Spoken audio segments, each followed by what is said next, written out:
Debhuti, you can start now. Good afternoon, Gorika. Am I audible clearly? Perfect, Yes. you're audible. Good afternoon, everybody. As Ernest Hemingway quoted, the earth is a fine place and worth fighting for. On behalf of Network of Asia Pacific Schools and Institutes of Public Administration and Governance, NAPSIPAC Disaster Research Group, I, Debhuti Brahmachari, welcome you all to World Environment Day lecture, Eco-swaraj towards sustainability and equality. Since 1974, World Environment Day is celebrated every year on 5th June, engaging people and stakeholders from all walks of life, including academia, government, civil society, and communities, together in an effort to address pressing environmental issues. This World Environment Day will kick off the UN Decade on Ecosystem Restoration, a global mission to revive billions of hectares from forests to farmlands, from the top of mountains to the depth of sea. As we have all gathered here to commemorate World Environment Day, we have with us eminent environmentalist Shri Ashok Kothari ji, who is the founder of the Indian Environmental Action Group, Tapavriksha, who will be sharing with us how to build a synthesis between growing human needs and sustainable development without destroying the environment and without creating huge inequalities. We also have Professor Kokila Konasinghe, Founding Director, Center for Environmental Law and Policy, Faculty of Law, University of Colombo, Sri Lanka. Our chair for today's session is Professor Rabindranath Bhattacharya, who is Professor of Public Administration and Governance at University of Burdwan. I welcome you all to today's session. May I now request Professor Amita Singh, President, NAPSIPAC Disaster Research Group, to please give away the welcome research. It's a matter of great delight that we are all here together on the World Environment Day. This day comes this year with a lot of anguish. In any case, it has always come every year with a lot of worries. This year, it has come with a lot of anguish, pain, and something that we have to fight out in the years to come with the best of the human race.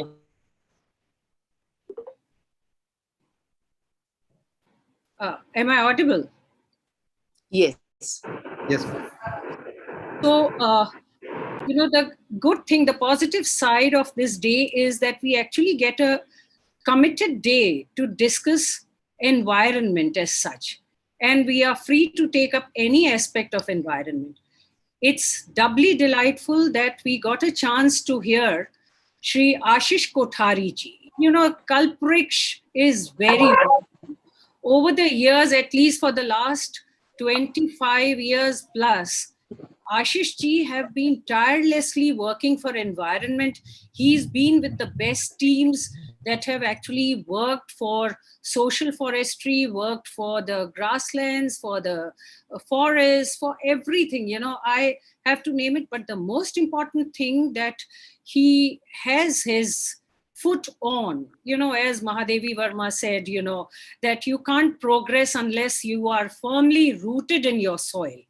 So there is no progress without holding on to your traditions of ecology. So that is the strongest part of Ashish ji, that he has always looked into how he can reform, revive, revitalize grassroots governance by maintaining the traditions. And, some of his very close associates, of which I was also part of in the early years at the Gandhi Peace Foundation, Anupam Mishra ji, and later on Medha Patkar ji. So, these are the people who have given the soul to the ecological movements of this country. One very important person we have recently lost, Sundarlal Bahuguna ji.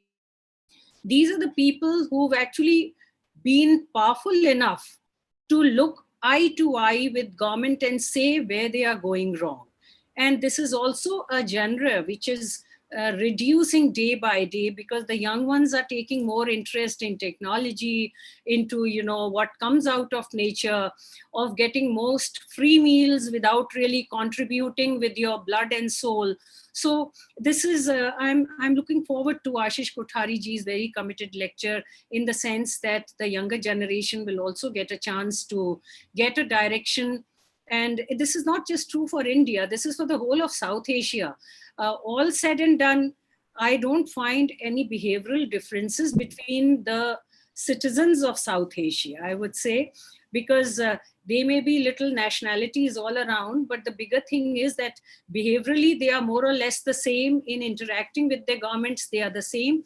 And in the traditional aspect, the typical Oriental culture that we have.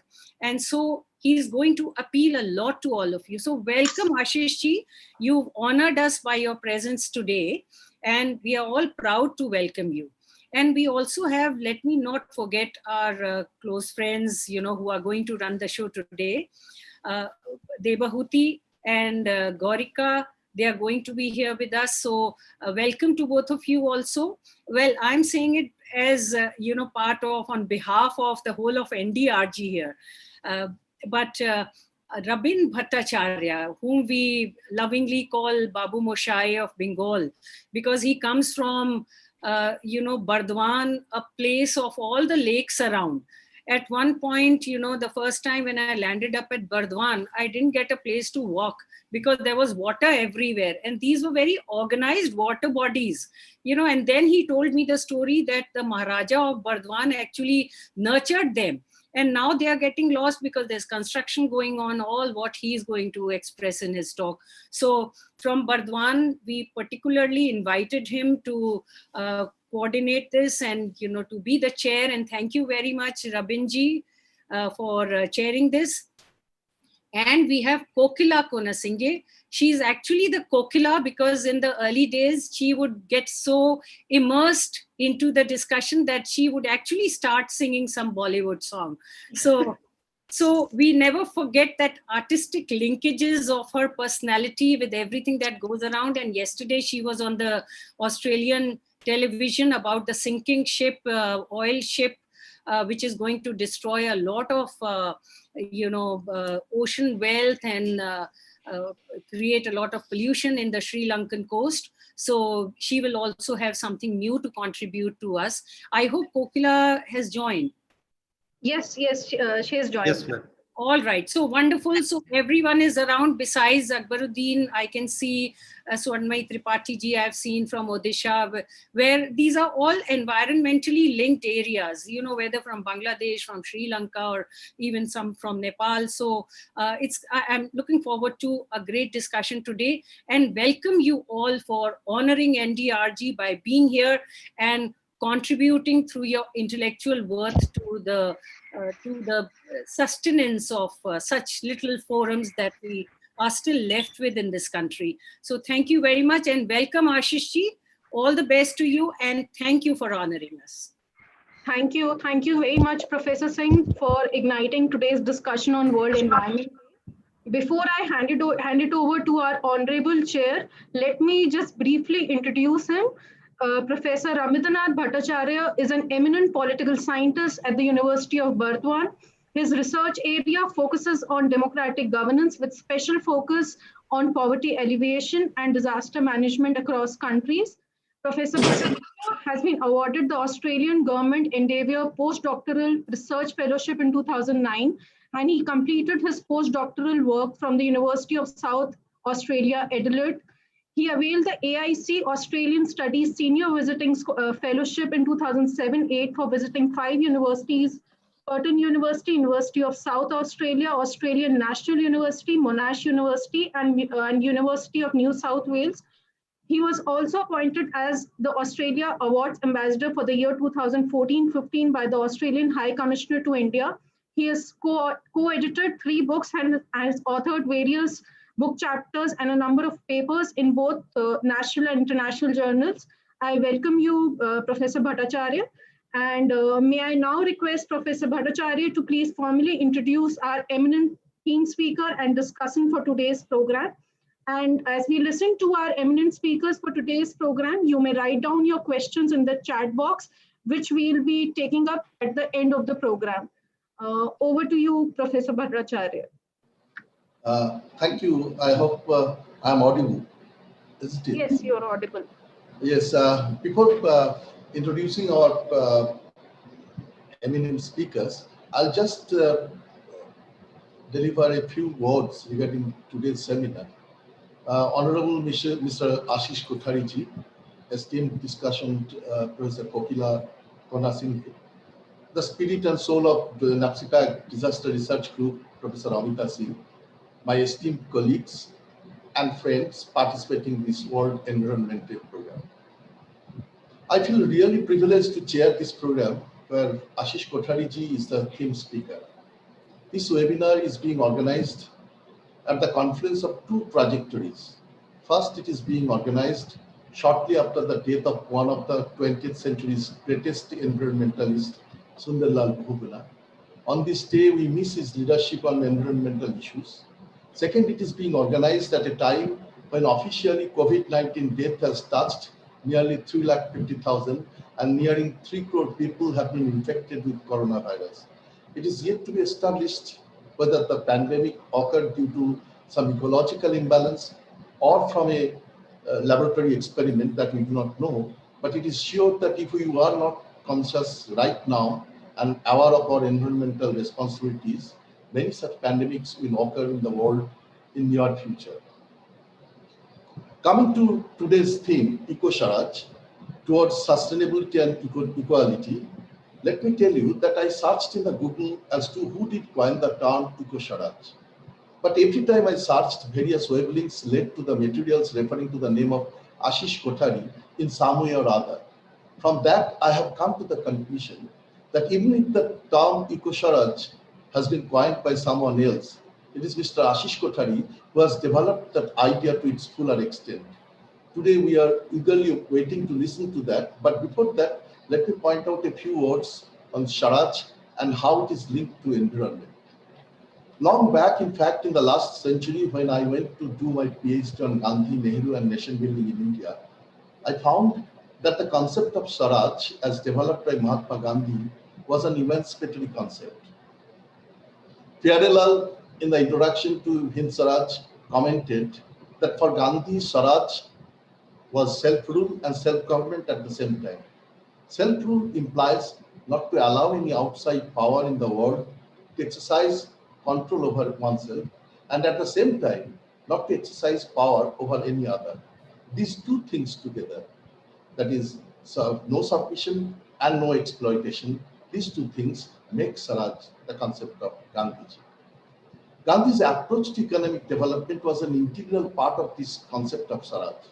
There are three basic points of that approach: primacy of man in production, distribution, and exchange; decentralization of production, where the aim to be sought in human happiness, combined with full mental and moral growth; and three, right means can only help arriving at right goal. With all these, he wanted to have an oceanic circle of self-sufficient villages, which would prioritize wantlessness that will lead to Sarvodaya, generation of power from within. Hence, he was not against machines, but against the craze of the machines. With this idea of Swaraj, Gandhi made an approach to environmental issues. I'll just quote one sentence to show how keenly Gandhi was concerned about environment.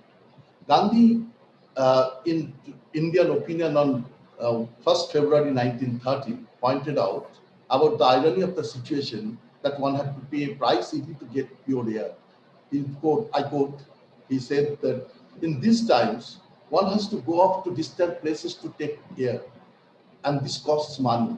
In Bombay itself, if one can live on Manabar Hills, the air is much better. But one must have money to do this. It would not therefore be quite true to say in modern times that air is free. Now, according to the Encyclopedia Britannica, the contemporary environmental movement arose primarily from concerns in the late 19th century about the protection of the countryside in Europe and the wilderness in United States and the health consequences of pollution during the Industrial Revolution. But if we go through the history of protest against deforestation, we'll see that this is absolutely wrong, and it started in India long back. Few years back, I went on a family trip to Bishnoi village in Rajasthan. I was amazed to know from the villages who are also from the villagers who are also forest guards, that after villagers plant wheat or rice in every season, the black bucks come to the field at their will and eat as much as they want without any obstruction. We are amazed to watch that the black bucks were roaming within the village without any fear. Later came to know that the Bishnoi had a long tradition of starting movement under Seth Sambhaji around 1700 AD against deforestation. After him, courageous lady Amrita Devi Bishnoi and her daughters were killed while trying to protect the trees. Then more than 350 villagers, it is in the net that it is 363 total count, villagers were beheaded for protecting trees by hugging them. When the king came to know this killing, he came and apologized to the Bishnoi community and gave the order to stop hunting wild animals and felling trees in Bishnoi villages. He also ordered to punish those who had disobeyed his order. Swaraj, in the sense of no submission and no exploitation regarding forest resources, thus was started by the Bishnoi long back and has since then been found in many localized but impactful movements like Chipko movement, Apiko movements, Silent Valley movements, Narmada Bachao movement, or Niyomgiri movement, just to mention a few. In all these movements, 2 points are common. The land resources, even the culture, even the culture of the local people, the ecological gatekeepers, are grabbed by the so-called developers. And second, in all these movements, there is an underneath ecological thesis that protection of livelihood and economic productivity is directly dependent on the maintenance of life support systems.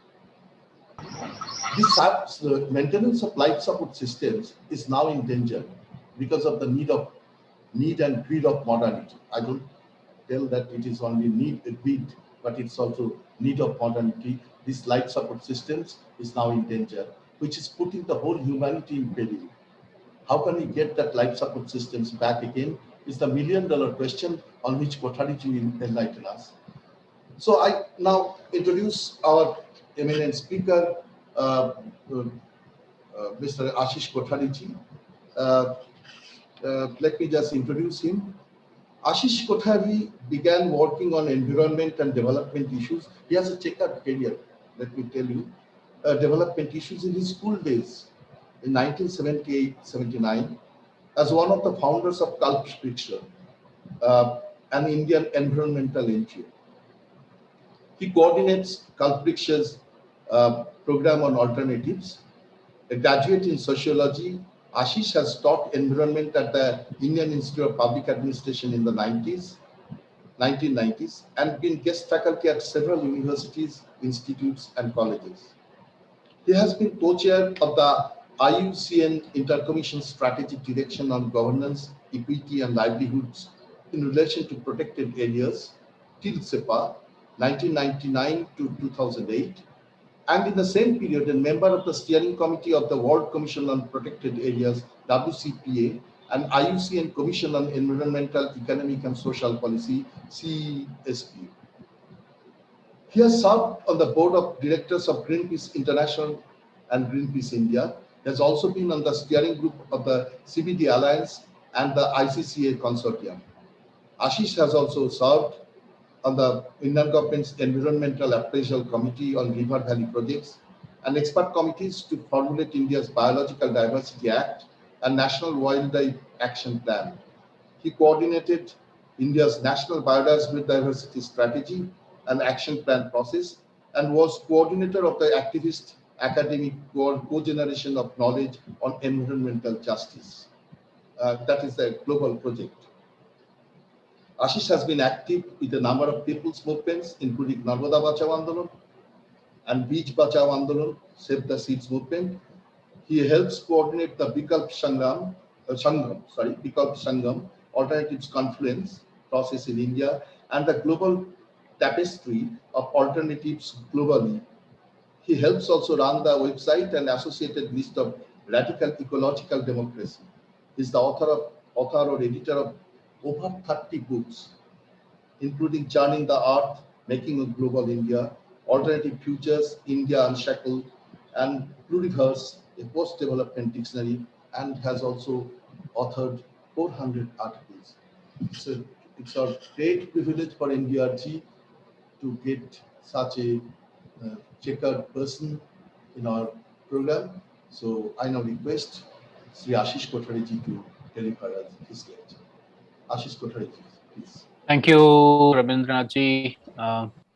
Thank you to NDRG for this opportunity. Thanks to Amita, thanks to Kokila ji, and everybody else who made this possible. And thank you all for participating.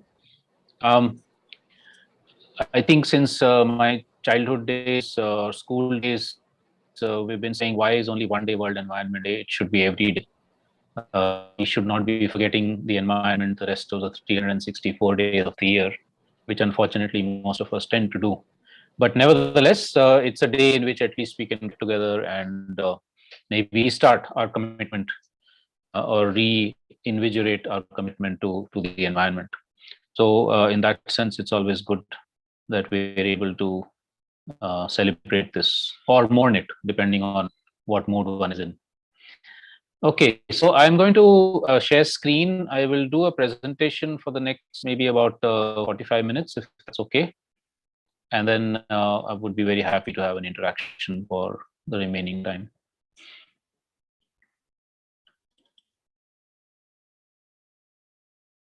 And thank you, Rabindranath ji. You already introduced the concept of Swaraj. I will get a bit more into it later in the presentation. And yes, Eco-swaraj was a term that I coined a few years back. So you need not search any further. The illustration that you're seeing on the slide is something that I made during the pandemic as a kind of an expression of what I think is the kind of recovery that we need. Of course, here I'm saying India, but I think across the whole world is a rainbow recovery. There's a lot of talk these days about a Green New Deal, green recoveries, etc., which are important. But for me, that's still somewhat limited. As I'll try and explain in this presentation, it needs to be a much broader concept of the kind of packages that we need to recover from the pandemic, which don't take us back to the pre-pandemic years, because that is just a recipe for further disaster. Okay, now if you look at development across the world, certainly in the Southeast Asia region, we find that of course it has brought a number of benefits to us in terms of the fact that we can talk like this through a screen and much else. But it has also the other side of the coin is that it has also brought tremendous amounts of destruction, violence, especially to the rest of nature. As you can see in this advertisement, this particular company, which is an Indian multinational corporation, seems to think of nature as a barrier. And if nature is a barrier and we have to develop, then we have to rip through jungles in Indonesia, move the earth in India. Now, essentially, this mindset, which we call developmentality or developmentalism, is still very much prevalent. That if nature is in the way, then and economic development as currently defined has to happen, then it has to be shoved aside. It so happens that, of course, there are hundreds of millions of people who are also dependent on forests or on grasslands or on agricultural lands or coastal areas or wetlands, and they also will get shoved aside if they happen to be in the way of this notion of development.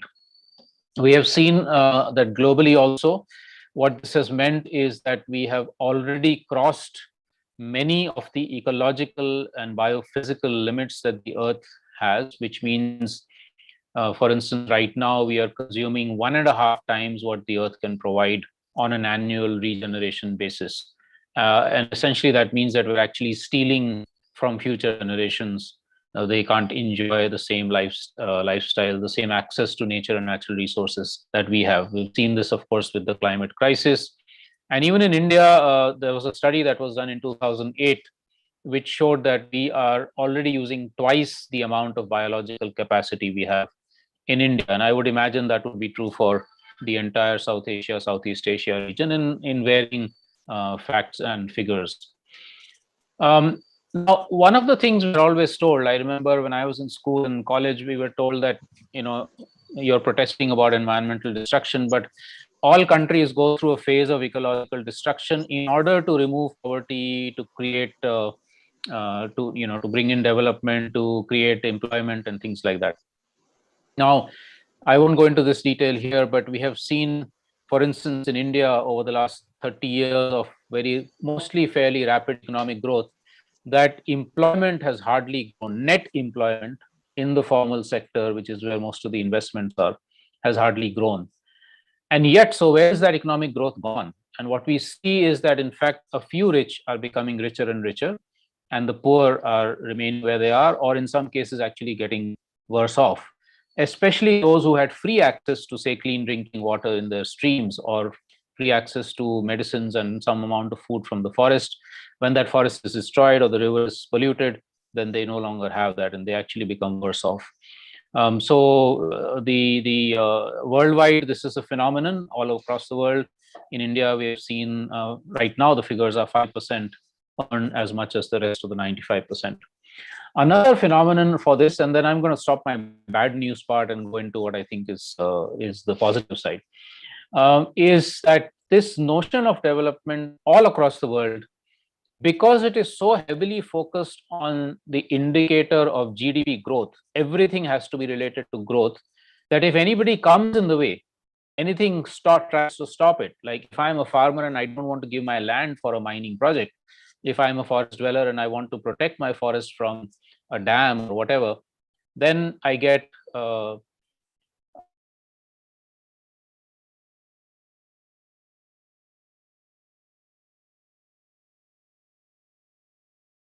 India, we've seen in the last few months a huge attack on even very young people who are climate activists, calling them all kinds of names and imprisoning them or harassing them in various different ways. And overall, what we see, again, this is global, is a very interesting phenomenon that I call moving from livelihoods to deadlihoods. What do I mean by that? What I mean is that if you look at much of the occupations that people had in a traditional sense, they were linked to their cultural and ecological contexts. And they were not jobs, they were livelihoods. The term livelihoods includes life in it, and that's very important.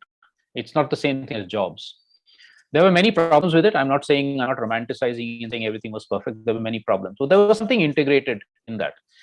Today, what we have is jobs in the modern sector, most of which are part of a large production chain in which I have very little chance of expressing my creativity. If I'm an IT engineer is sitting in a job in which there's 1,000 people creating the same product, I don't really have that. It's a very soul deadening job. It's very interesting. One of the things I do every year is to teach in several parts of India, is to teach alternatives. And many of the people who are actually in those classes are IT dropouts, or people who want to drop out of IT and do something more meaningful. Now, what we're doing, therefore, is actually destroying livelihoods in many different ways, like I've said, and also creating jobs in sectors which are extremely deadening in one way or the other, therefore deadlihoods. There's a much greater analysis of this, 300 pages of analysis in this book that a couple of us did a few years back. So you're welcome to take a look at it if you want to get even more depressed. If you don't, then I suggest you don't dig into this book. And finally, then in the COVID period, what we have seen is two very broad trends. One is a trend of private corporations, especially the biggest, richest corporations, becoming richer and richer and richer. The top billionaires of the world have added hundreds of billions of dollars to their wealth in this last 1 year. And some governments, including ours here in India, becoming even more authoritarian, using this as an excuse for more surveillance on citizens, for pushing through all kinds of decisions where they know that you can't actually get out onto the streets and protest. Right now, for instance, both in the Andaman Islands and the Nicobar Islands, Andaman, Nicobar and Lakshadweep Islands off the coast of India, There are plans for mega tourism, trying to create sort of new Singapores out of these extremely rich, biologically rich, and culturally very fragile island ecosystems. That's one trend. There is the other trend, which I think is very important to focus on, which is where civil society, some state governments have actually gone out of their way to help other people, express solidarity. Young people in parts of India creating clubs or doing cycling chains so that older people can get food and relief supplies when they can't go out because of COVID. Or many other different forms. I will give some more examples when I talk about the alternatives later. And I think it's this component of solidarity, of generosity, of being able to work with each other that we have to really focus on for creating transformation in society. So then the question that arises is, if the current model of development is so destructive and unequal, do we have alternatives? And I'm going to assert that yes, and I will speak for quite some time on what those alternatives are. But before I do that, I want to point to the need for all of us to understand alternatives to what. What is it that we are seeking alternatives to? And this is important because right now what we are told, and sometimes we fall for that also, is that if there's a lot of, let's say, garbage and waste being produced, let's make sure we recycle it.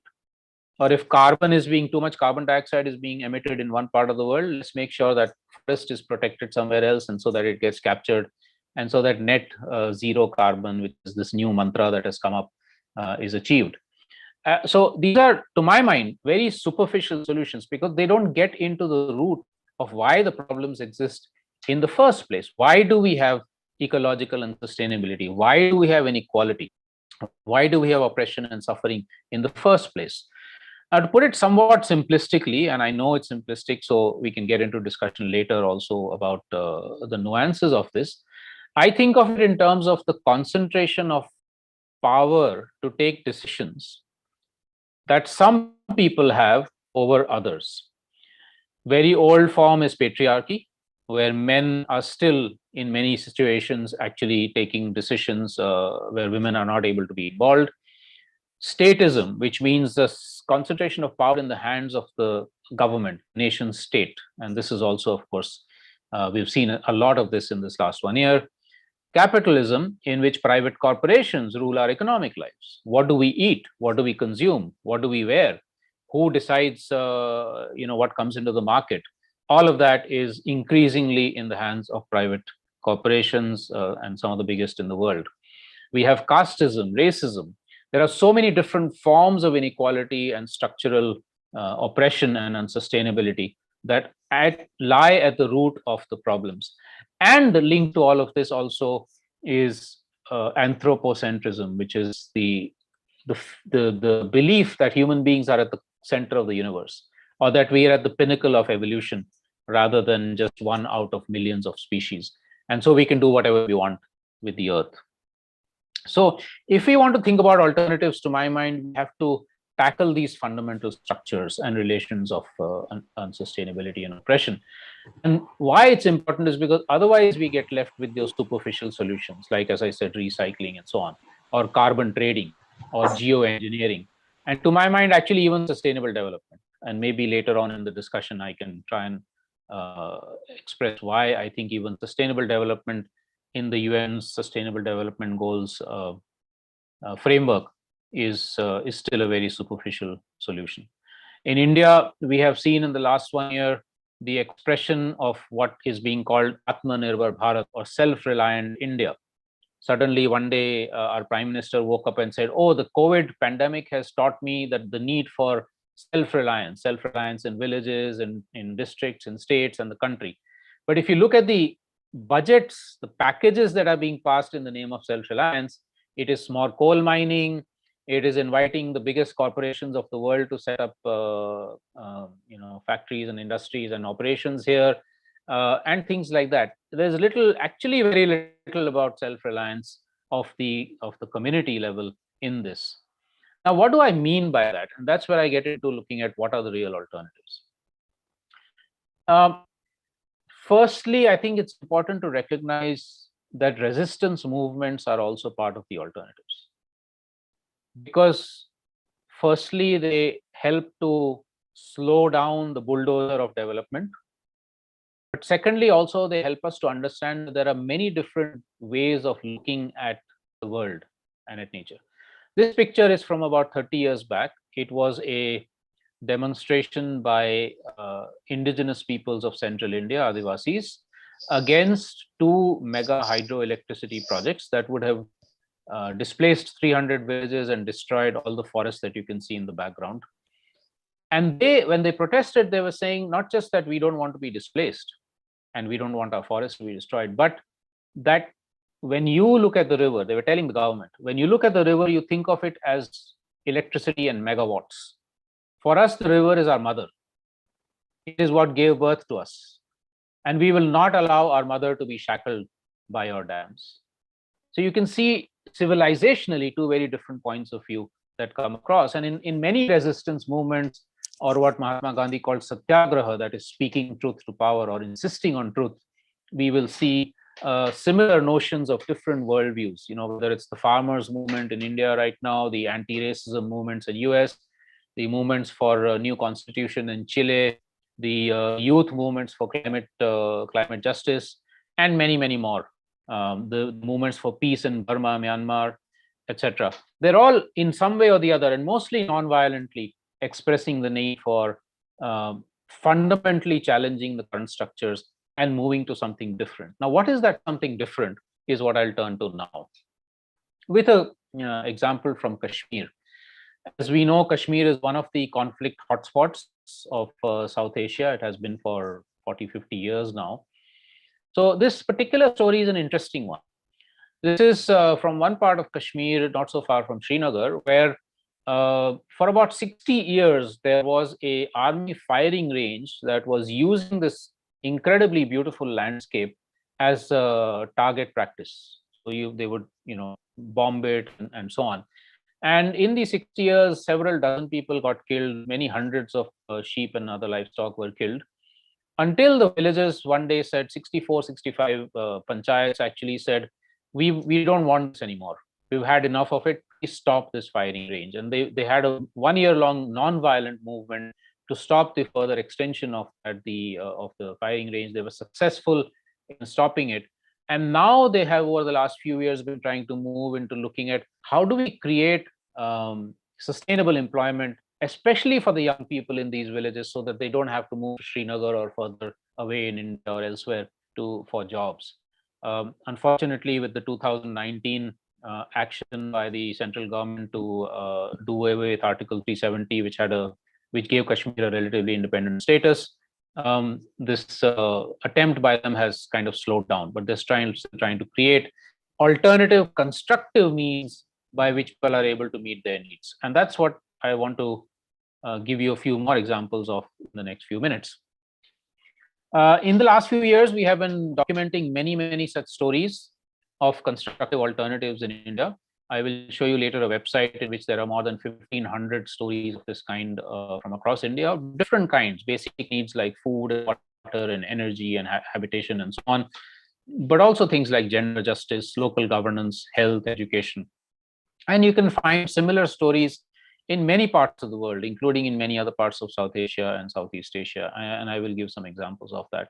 There's a book we recently came out with, which I'll show you later, which has 100 such examples from different parts of the world.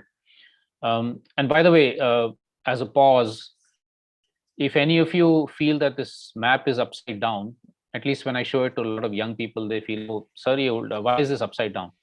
And it leads to a very interesting discussion about how a so-called normal map is actually a map from colonial times when Europe was put on top, and it was shown to be much bigger than it actually is. The actual sizes of continents are what you see on this map. And if the world is round, it doesn't, Europe doesn't always have to be on top. So we have to also, in that sense, decolonize our minds in many, many different ways. Okay, let me give you a few examples. This is to me has been one of the most interesting and exciting, inspiring examples from India. This is 5,000 Dalit women farmers. For those of you from outside, if in case you're not familiar with the Indian caste system, Dalits are the most oppressed, marginalized section of Hindu society.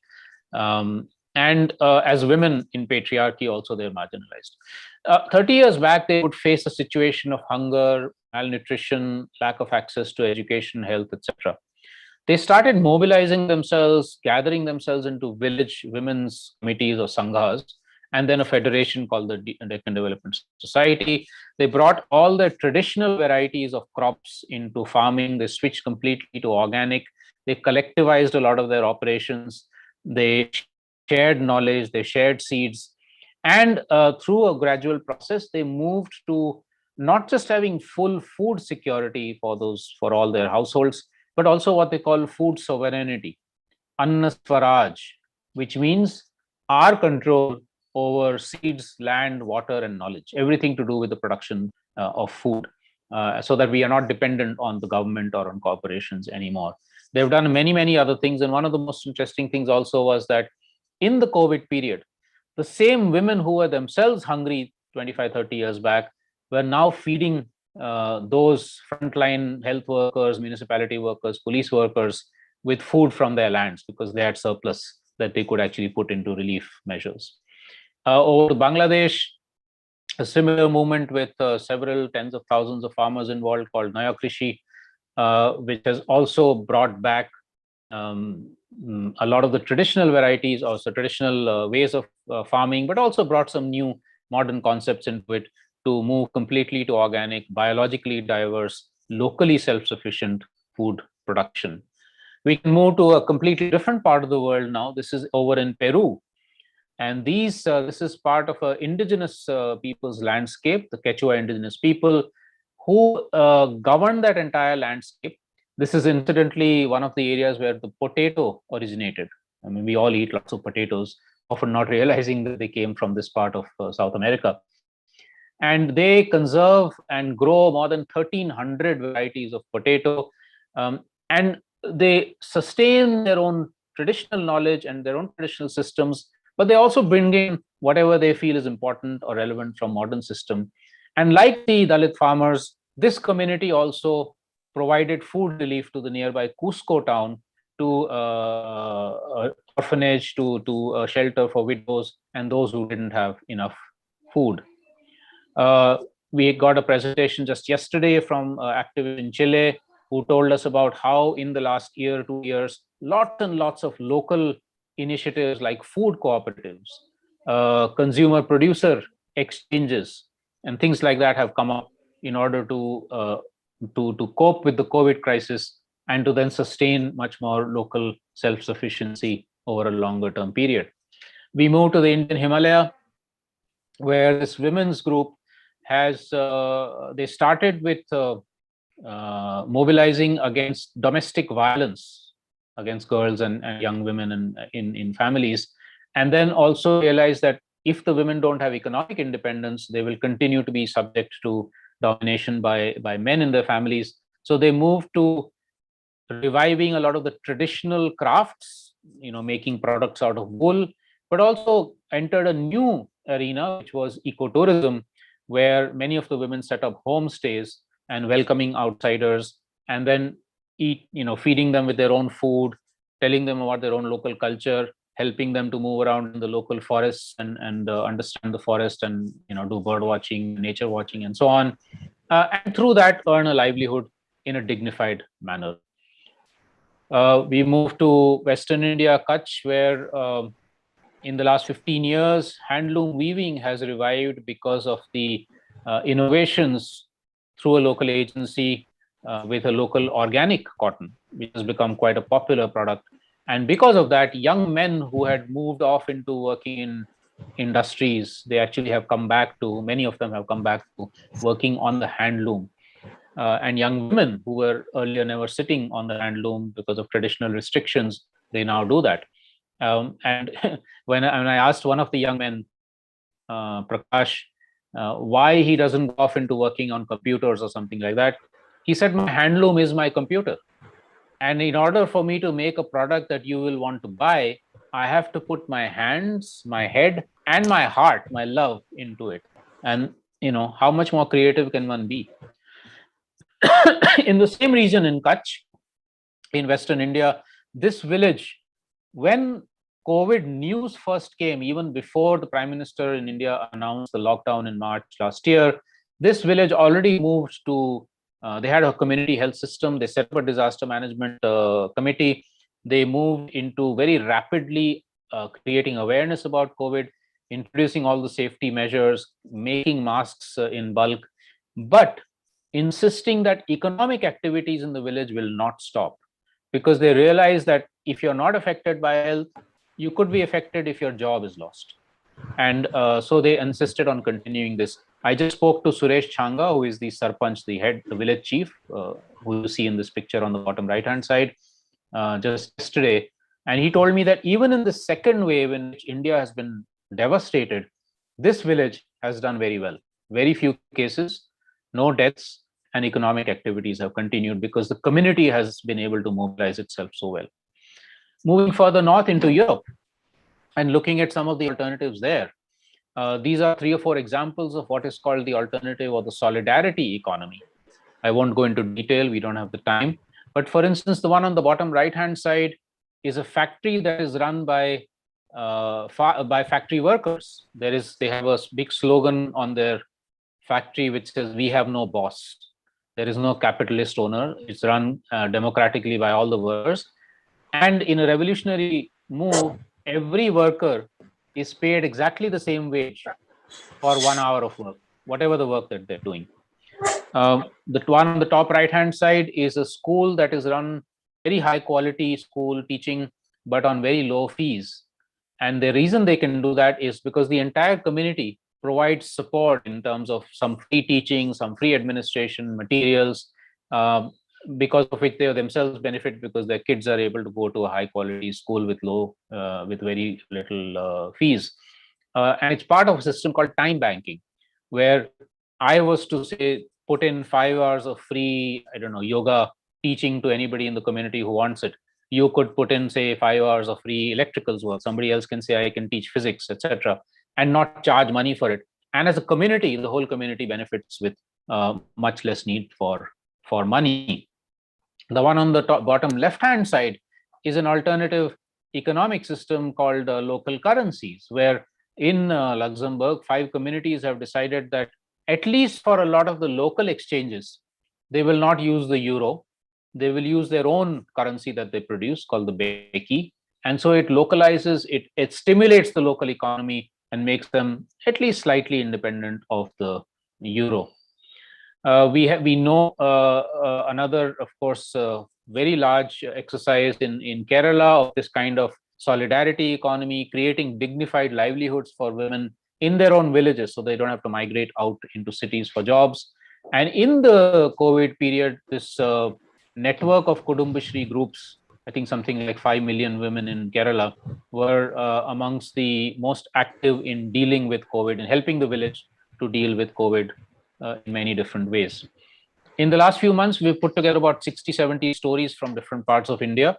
We are now also putting stories together for other parts of the world of how communities were able to respond in a resilient way to COVID much better than many other communities who really broke down and needed a lot of external support. I'll take another 3 or 4 examples and then I'll come to the last section of my presentation. This is from, again, back to central India, where these indigenous people have claimed for themselves what they call self-rule. Again, Swaraj, as Rabindranath ji had explained, that the slogan there is that we go for elections, we elect the government in New Delhi, but in our village, we are the government. Nobody else will take decisions for us. Our village assembly will take decisions for us. This is true, genuine democracy. And I'll come back to the word democracy in a few minutes. They also moved into stopping mining, into taking collective rights over all their forest, protecting the forest, but also sustaining their livelihoods through it, and creating village level funds, which were very, very, very important this time when a lot of migrant labor from those villages had to come back to the villages because they lost their jobs in the cities because of the lockdown. The village funds were what were used to help tide over the COVID period. Moving to Western Central Asia, this is another extremely inspiring example of a women-led movement to create a large region of peace based on eco-feminist principles. This is the Kurdish area in the middle of Turkey, Iran, Iraq, Syria, and as you all know, this is the probably has been the longest standing conflict area of the world. And in the middle of that, trying to create that region of peace, talking about and trying to practice local radical direct democracy, like the example I just gave you earlier, trying to regenerate their ecological systems and make sure that women and men are equal in the decision-making process. In the Amazon, I was lucky to be able to go here in 2018. This community, this indigenous people, has reclaimed their territorial rights to the entire area that they traditionally have depended on, and they're trying to stop any kind of oil exploration and mining in their territory, and to retain their relationship and their connection, the very spiritual connection, along with the material connection to their forest, where they believe that every tree, every plant, every stone, every river has its own spirit, and we have to relate to it in respectful ways, but also move into a modern sector of health-based ecotourism so they can relate to the outside and modern world also. There are hundreds of thousands of examples of this kind of attempt to try and either sustain or revive local community and indigenous peoples' conservation of territories, many in Southeast Asia, in the Pacific region, what called locally managed marine areas, in Philippines, ancestral domain territories, and many others in our region, which are very, very important, both for protecting nature and for enhancing, sustaining livelihoods. Now, when we make these kind of transformations possible, we also realize that Mahatma Gandhi's dream of village republics, which was not about every village being a republic in itself, but saying how do you create in rural areas anywhere in the world some level of self-reliance and self-sufficiency, so that dependence on the outside world is reduced. You should retain the external relationships of various kinds, but at least there isn't that kind of debilitating dependence where something like COVID hits and the whole economy or the local society collapses. And there are many examples of that in India. Quickly moving to cities, we see some such movements also in our cities. This is in Western India, a town called Bhuj, where many of the local colonies have also started asserting that when it comes to planning and budgets for the city as a whole, we should be at the core of decision making. Why should only bureaucrats and politicians take those decisions? And we should also try and create some level of self-sufficiency with things like water, housing, energy, waste management, etc. So there's some very interesting experiment going on for the last 8-10 years in this town. Even the middle classes sometimes can act responsibly. Usually we don't, but sometimes we can. In Bangalore, for instance, in southern India, there is a lot of movement to regenerate local lakes in the city and create thriving ecosystems where wildlife has come back and local people in the surrounding areas can actually enjoy nature in their backyard. Creating zero waste shops so that we don't, when we go shopping, we don't buy triple packaging and plastic and thermocol and all of that, which we have to throw away and create garbage dumps. But we can go and buy things with eco-friendly packaging or no packaging at all. One or two last examples. This is back in Europe, a very interesting experiment called Christiania, which for the last 40 years in Copenhagen, the middle of the most capitalist part of the world, has created a commune with several thousand people where there is no private property. Nobody inherits. If I have a house right now, I'm living in a house, my children will not inherit it. It will go to the next deserving family in the community or from outside. And you create commons. For instance, nobody has their own washing machines, etc. There's one central place where you take your clothes and everybody can use 1 or 2 or 5 washing machines. Hardly anybody has a car. So you're basically trying to also say, how do you share resources instead of everybody having their own private assets and becoming unsustainable. There's a movement also in parts of Europe and North America called feminist municipalism, where the municipal corporations are much more sensitive to neighborhood assemblies, to what's coming from the ground, to grassroots organizations, and also creating what they call fearless zones or fearless cities, where refugees, we know that millions of refugees have fled to Europe from conflict areas in Asia and Africa, but live very undignified lives, have all kinds of threats on their lives. Here, they're trying to create zones and cities where these refugees, migrants can also live in dignity. At the core of a lot of this is also what is our education system like? Now, when I was a young kid growing up in school and college, what I was taught was that I need to be an individualistic, selfish person. I should come first. It doesn't matter if everybody else fails. I should have the goals of becoming more famous, more rich, more powerful, etc. Doesn't matter what happens to everybody else. And of course, very little of ecological roots were taught to me. Very little of my own cultural roots were taught to me. So these are examples that I put on the screen of where an alternative learning experience is attempted to be created, where kids can learn through their own creativity, through multiple different influences from their own community, but also from outside, digging back into their own ecological and cultural roots, but also learning about other ecologies and cultures, and doing what Mahatma Gandhi called, what he said, the Nai Talim, which is you learn with your hearts, hand, and head, not only in the head, not only intellectual. And this takes me to a very interesting, this journey of mine. I've been looking at a lot of words. How did words originate? The word school comes from the original Greek schole, which meant learning with leisure. It did not mean the kind of schools that we have across, certainly in India. I don't know about other parts of South Asia, Southeast Asia, but in India, most schools are prisons, nothing to do with leisure. So similar movements are there in technology, in media, in many different fields where one is trying to create much more democratic process of innovation, of recognition, of community life, of being eco-friendly, of producing things that are of benefit to everybody rather than enriching just a small handful of people. Many experiments. I'm running out of time, so I'm not going to go into these. There's lots of stories of this available on our websites. Now, when this happens, we also know that governments also have people sometimes who have, the right mindset. They want to do the right thing. And so with enough kind of push from below, and with a few such people in the government, you can create positive policies, which then support these kind of transformations.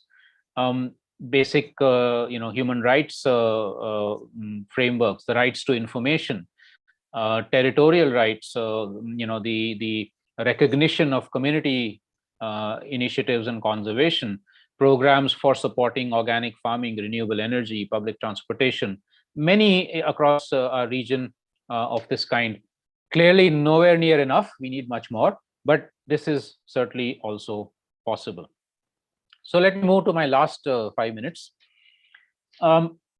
If we put a lot of these sorts of examples together, and I can go on for many days with more examples, we see changes or transformation taking in 5 parts of life, of course interconnected: the political, the economic, the social, the cultural, and the ecological. Now, I won't go into each of these in detail, but just to give you a glimpse of what one is talking, which is that, the examples I've given you, they're arguing that democracy is not about elections. That's a very small part of democracy. The word democracy means power of the people, rule of the people, which means we actually, each one of us inherently has power. And we should be claiming that. We should be part of the decision-making process for things that are affecting our lives. Why should we leave it to those people who we elect or those people who, the bureaucrats who the politicians appoint. So that is what these villages in central India and many of the indigenous nations of Sapara and many others, the Kurdish nation in Central Asia, arguing that we will be the power holders wherever we are. The second aspect of that is having political power at that local level is not going to be enough unless we also have the economic power, which means that if I am a worker on the land, if I'm a farmer, if I'm an indigenous person in a forest, if I'm a worker in a factory, if I'm a craftsperson, then I should have the control over my means of production, not a capitalist and not the government. And that we do try and do this through kind of cooperative means, cooperatives, producer companies, collectives of workers who are able to do this in a more democratic way, and so that everybody actually is benefiting. But the new economy that we're looking for, therefore, is also one of local self-reliance. It is one where we consider a country to be developed not simply because it has a huge financial economy or it has high rates of economic growth, which are nonsensical indicators, but because everybody has clean air, clean water to drink, good nutritious food to eat, relationships, social relationships that we can make them happy and satisfied, access to health facilities, access to good learning opportunities, access to nature to enjoy oneself and relax, and so on and so forth. These are the real indicators of what it means to be well, to have human well-being, not GDP and things like that, which unfortunately all of our countries follow, except Bhutan, which has chosen a different path. Along with this, of course, we need the struggles against inequality and injustice, whether it is gender, it is casteism, it is the way in which we treat so-called disabled people, the way in which we treat the elderly, etc. So these are also simultaneously part of the transformations, and sustaining cultural diversity, decolonial approaches, what do we call, sustaining the diversity of religious, the faiths, of languages, of food cuisines, and the diversity of knowledge systems. We accept modern science and technology as being relevant, but modern science and traditional science and technology, traditional knowledge systems, different kinds of knowledge systems are all relevant. Now, in this, one of the most interesting questions we can ask ourselves, and I'm going to leave it as a question, is can we think of, I'm thinking of South Asia right now, but we can think of Southeast Asia also, or anywhere else in the world, that the political boundaries that we have drawn between our countries have split ecosystems and cultures in many different destructive ways. If you take between India and Bangladesh, for instance, the boundary that has been drawn in the Sundarbans area, in the mangrove ecosystems of that part, has cut the mangrove ecosystem, and it has also divided the fishing communities on one side and the other side. If you were to take the India-China border, that used to be a plateau in which people and wildlife could migrate back and forth between Ladakh and the Tibet plateau. It's all part of the same large ecosystem. With a fence and the army standing there, that is no longer possible. So if we want to be ecologically sensitive and culturally sensitive, we actually have to seriously rethink our political boundaries also.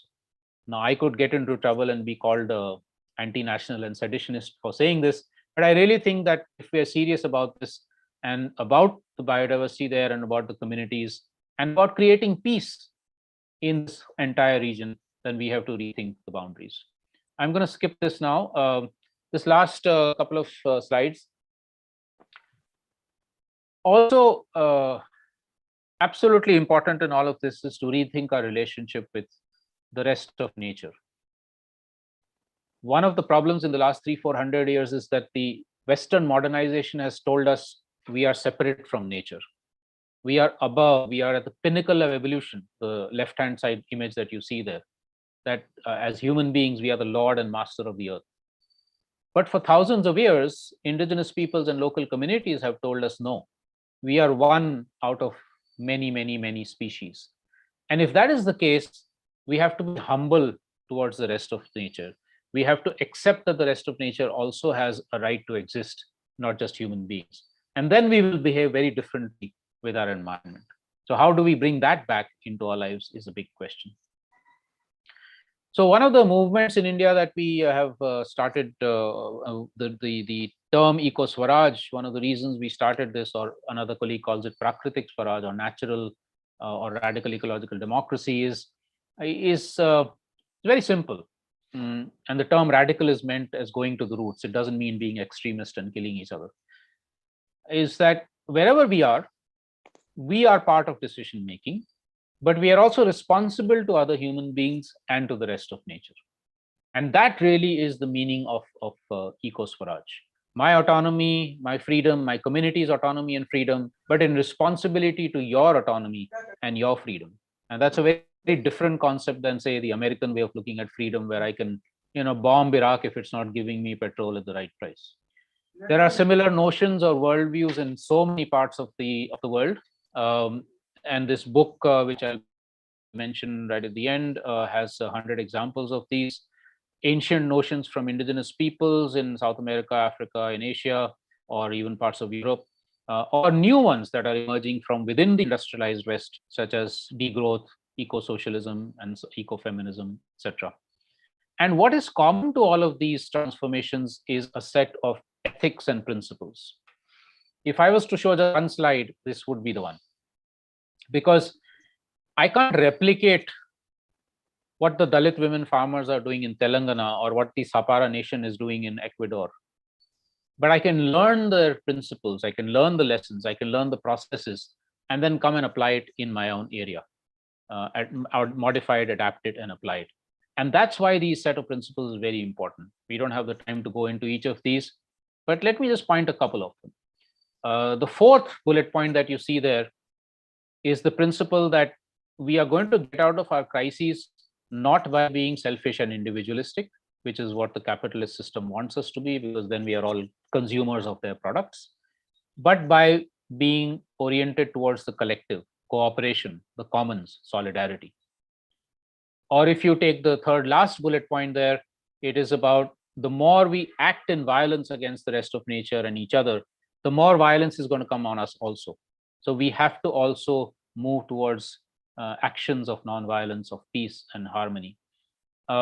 If you take the bullet point about happiness, according to Reliance company in India, happiness is about going and buying their 40-inch color television set.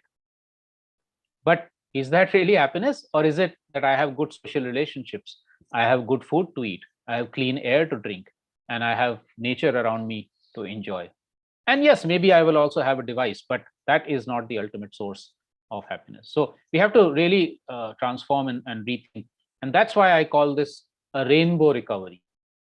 It incorporates being much more ecologically sensitive, green as they call it, or blue as I would call it, is also important, but also socially responsible and just. So you can have multiple different revolutions, the red, the pink, the whatever colors suit you. And to create this macro change across our countries and the world, we need to think of this kind of what I call outscaling, not single initiative becoming bigger and bigger and bigger and bigger. That's the corporate or government strategy. But lots and lots of initiatives across the world, connecting to each other, creating a network, a web that can then actually make that macro transformation happen.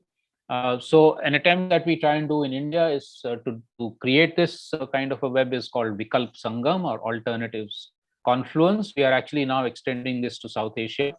Anybody who's interested, please get in touch with me, because we're going to have our first online meeting of this very soon for the whole South Asia region.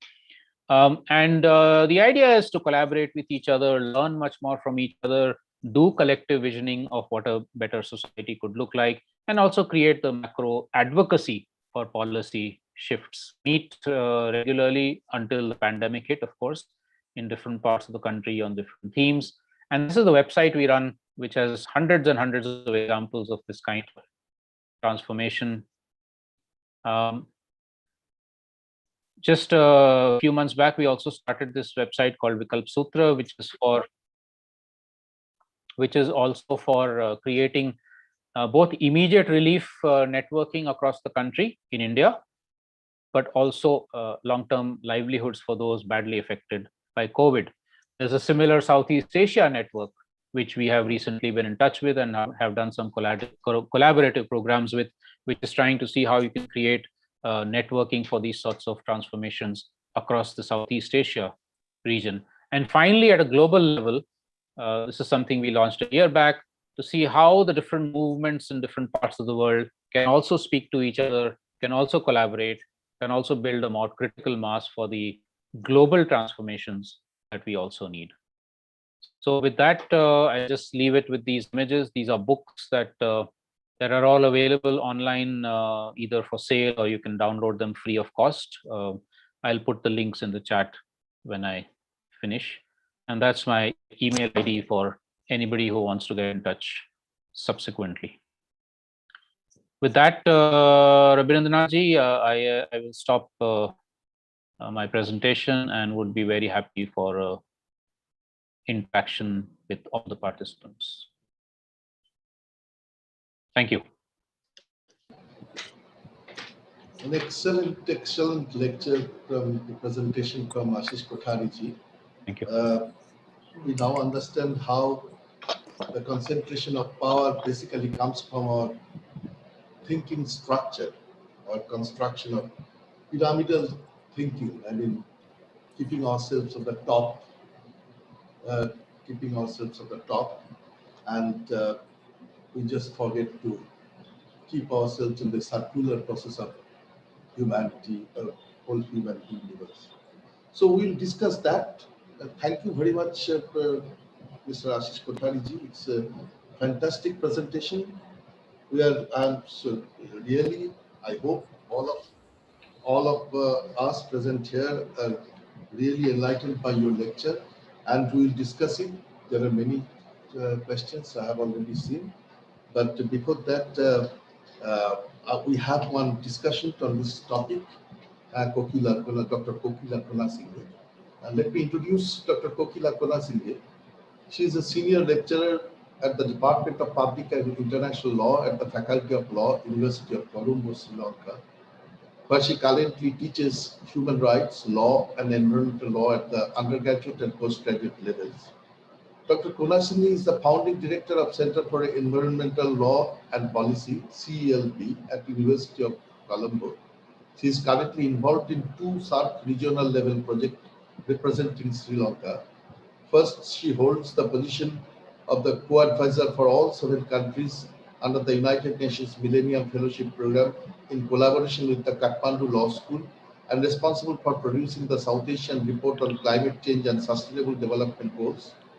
Second, Dr. Konasinghe is preparing the country report on international disaster management laws and policies under a collaborative project with other SAARC countries and International Red Cross and Red Crescent societies. She is the former director of the International Office of the University of Colombo and the president of the Arts Council of the University of Colombo. She was a visiting researcher and a teaching fellow at Erasmus University, Rotterdam in the Netherlands, University of Granada, Spain, and Jindal Global University, India. She collaborates many research programs with the Special Center for Disaster Research at Jawaharlal Nehru University in India. Her research interests are in the North-South dimension in environmental governance, disaster management laws, role of NGOs in environmental governance, third world approach in sustainable development and climate change laws. Her book chapters and research articles have appeared in locally and internationally reputed journals and publications. She received her LLB honors from the University of Colombo and LLM from Erasmus University, Rotterdam, and her PhD from Keele University, UK.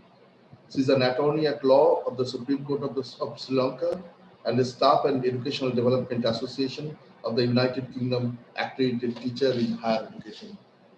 Fantastic checkered career, ma'am. Now we are eager to hear your discussion on the topic. Thank you. Please go on. Okay. Aibowan, namaskar. I think this is a very delightful moment of my life. I was actually, for the past couple of days, I was doing a small minor research on who is Ashish Kothari, and I came to know very fascinated things about you. And above everything else, this caught my eye, that is, you are an environmental activist exploring alternative worlds, and you are a nature and music lover, just like myself, as Professor Amita Singh mentioned. And you are a photographer, writer, rights activist, and spokesperson. So this is a very wild combination, I would say, at the first and foremost. But I think it's very, very fascinating to have to meet you in person. And I consider you as a living legend, Mr. Ashish. So it's my pleasure and honor as a person from the neighborhood to lead the discussion following to your very valuable discussion. Thank you very much, Professor Amita Singh, for connecting me. As always, it's a great honor and pleasure to work with you. In 1730, the first tree huggers were 294 men and 69 women died while try to protect the trees in their village from being turned into the raw material for building palace. They literally clung to the trees while being slaughtered by the rulers. But their action led to a royal decree prohibiting the cutting of trees in any Bishonoid village. So this we recognize as Chipko movement, tree huggers, and we have this background understanding of, especially in India, the enormous capacity that the Indian green movement activists have, and they place in the world map of green movements. So with that respect and remembrance of all the activists in the green movement, let me first introduce to the speech by Mr. Ashish Kothari. And I even went to the extent that to see the meaning of your name, Mr. Ashish, and it's blessing. So I think you are a blessing to your motherland. So we have a huge respect to you. So let me just begin with your discussion. You identified the problems in relation to decolonize modern developing countries, and what are the problems, political, social, cultural, economic problems that they encounter at the moment when it comes to environmental protection. So you have to always fight with making the balance between extreme development, industrialism, with the environmental problem. So, and also very interestingly, at the final remarks, you mentioned divide and rule theory by the British governance strategies should be revisited if you want to achieve peace, ecology, and sustainability. That really attracted me. That is a very novel way of looking at this whole process. So you need to disregard the territorial boundaries if you want to self-sustain in ecological terms.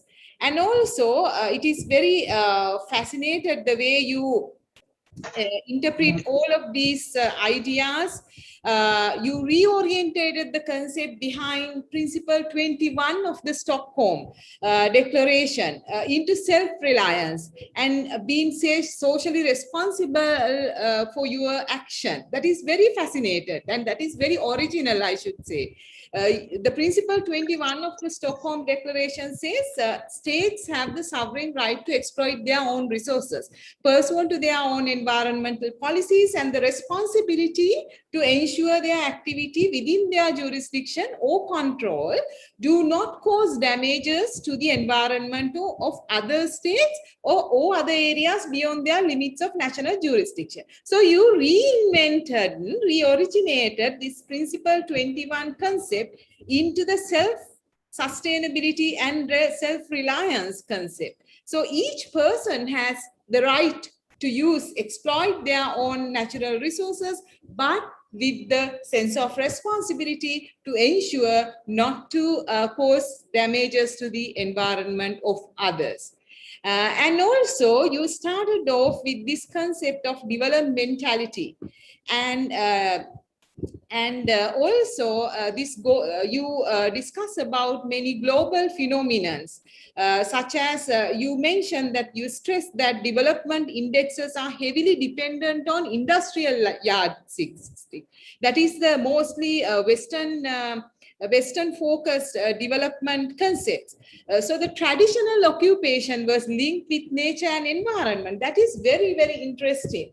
That is why, particularly we as South Asian, we can boast about these things, bringing out all the examples from the ancient traditional South Asian cultivation and irrigation. So even in Sri Lanka, we are very proud nation of very traditionally built up irrigation system with huge water tanks. So the engineering mechanisms and the irrigation system really integrated environmental concerns. It was not only focused on development, but also giving due respect and due consideration to environmental projects. That is why they are still in their original form without causing any damage to the environment. So I quite agree with you in that. And also these traditional occupations were interlinked with nature and environment, but what about modern jobs? They are self-centered, they are distant from nature, destroying livelihood. Not only that, I mean, even when you look at today's modern office, people do not talk to even to each other. If you travel in the bus, people tend to listen to their own music and look away from each other. They do not even look at each other. So this kind of social distance is visible in the modern context. And also this anthropocentrism and biocentrism concept. Look beyond the trees when you look at forests. Look beyond water when you look at rivers. Treat it is as a unique phenomenon. It has its own life in it. So this rights of nature concept, if I may quote here of this New Zealand Wanganui River and also this Ganga Yamuna, this High Court judgment in India. So all of these are creating new trends of this biocentric focus of environmental protection, not only people-centered. And also this Swaraj concept. It is self-governance. Even in Sri Lanka, in Sinhalese language, we use this Swaraj, as we say. So this self-reliance and this true, genuine democracy. So that was in one of the main discussion in your speech. And also you refer to eco-feminist movement and self-reliance, self-sustainability of this eco-feminist movement. And also radical alternative experience in education, digging into their own ecological roots. It's very, very important, I think, all around the world. Particularly in South Asian countries where we had British colonial education system and which completely, to a great extent, destroy the traditional way of educating the generations. And also this learn to use heart, head and hand, education transformation play a major role in ecological sustainability. The elements, as you said, political, economic, social, cultural, and ecology. So when you talk about environmental sustainability, it's all about this. You cannot deviate from any of these concepts. The true balance among these political, economic, social, cultural, and ecology should be maintained for environmental sustainability.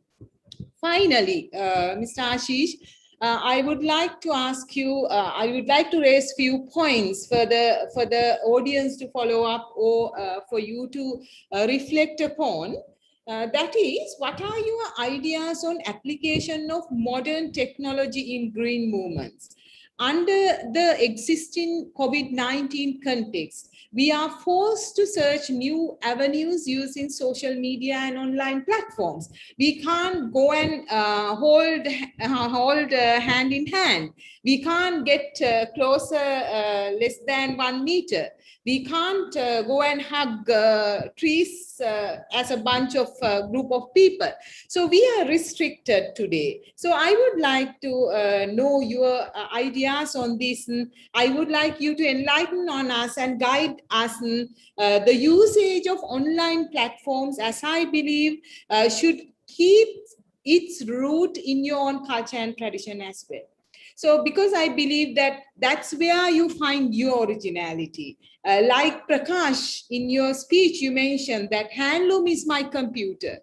So how do we capitalize on this interaction? How do we decolonize the way we use the online platform? So that was my last thought, and I would like your opinion on that idea that I raised at the end. And so I thank you. And it was really inspiring for people like us who look up to people like you, role models, living legends. So thank you so much, Aiboan. Thank you, Dr. Kuna Singh. Fantastic discussion, and you have raised certain pertinent questions. I hope you have enlightened the discussion as well as raised certain issues, points, on which Ashish Kothariji definitely will enlighten us. But before that, I think we have some questions. Let me just tell Vinod. Yes, sir. Yes, sir. Please, so for questions, what I'm going to do is, the question I have received, I will take the name, and they can directly connect to Ashish sir itself. And the first, I request Dr. Chetan Chauhan. Can you hear me?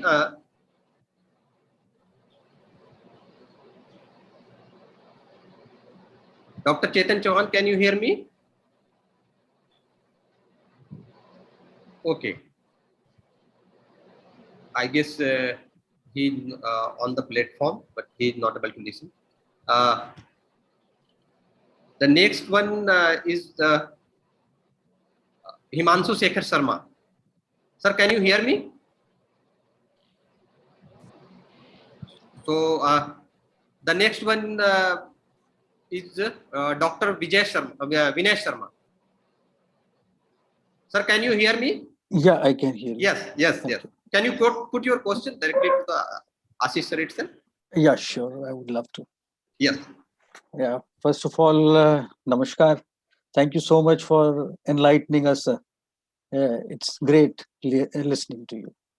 The only thought which came to my mind when you were talking of GDP was that is it relevant that if we start thinking in terms of changing our measurement criteria? I have heard quite a few times when I have discussed this with Dr. Anil Prakash Joshi ji. He has been talking on gross environment product.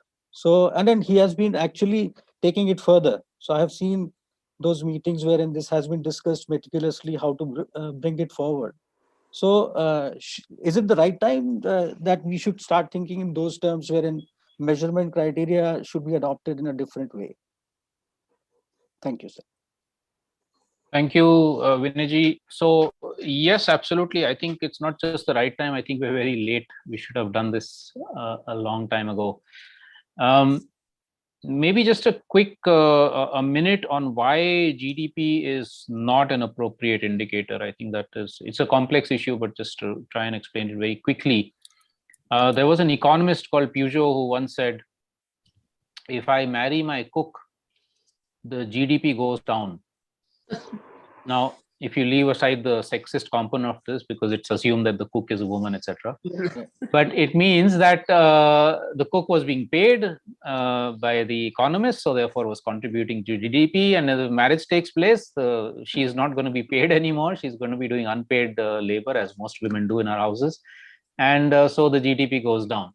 Now, that is, I mean, it's a very simplistic way of actually telling how ridiculous a concept GDP is as a measure of of well-being, because in fact, if the cook and the economist are in love, then well-being has increased even as GDP has gone down. Right. So we absolutely we have needed alternative indicators for a long time, and this has to be a combination of quantitative and qualitative, because only quantitative indicators are also very problematic. If you try and quantify, for instance, there's something called the World Happiness Index. Ji. Now, I don't have a problem with the happiness index, but when you try and quantify and say India is happier than some other country or Norway is happier than some other country, you're aggregating a whole complex bunch of emotional, psychological, physical kind of things into one figure, which makes no sense. Today, right now, I'm very happy talking to you all. The next minute, if I hear about a colleague who has passed away, I'm going to be sad. When I fill in the survey saying, am I overall happy or sad? It depends on what mood I'm in at that moment in time. And so we live complex lives. It's crazy to try and quantify something like this. And also with things like food. Is it the absolute quantity of food? Is it the kind of food we eat? Is it the taste of the food we eat? Is it the nutrition level of the food that we eat? Etc. etc. All of that comes in. So quantitative indicators are useful, but in a very limited way. We need actually a set of qualitative indicators also, but they need to be culture specific, site specific, region specific. You can't have a global kind of an index. And I think therefore, Mr. Joshi's gross environment product is an interesting idea. Bhutan's gross national happiness indicators, they use some 40-50 indicators to create their index. There are many across the world called well-being, indicators of well-being, indicators of what is it called? Prosperity. Prosperity not meaning money, but prosperity meaning people actually being prosperous in the sense of satisfaction, etc. So there are lots of them, and depending on where you are and what you think is appropriate, we should be able to use that rather than having one that is used across the whole world. But it's absolutely necessary we do that. We have to start those discussions and debates within each of our countries or regions or states, and really push for a change in the way we measure how well we are doing. And actually, I don't even use the word developed anymore. I mean development anymore, because it's got so badly distorted. Developed countries, underdeveloped countries, developing countries, all of them using that single indicator, that I would prefer to use the word well-being, or in Hindi, for instance, khushhali.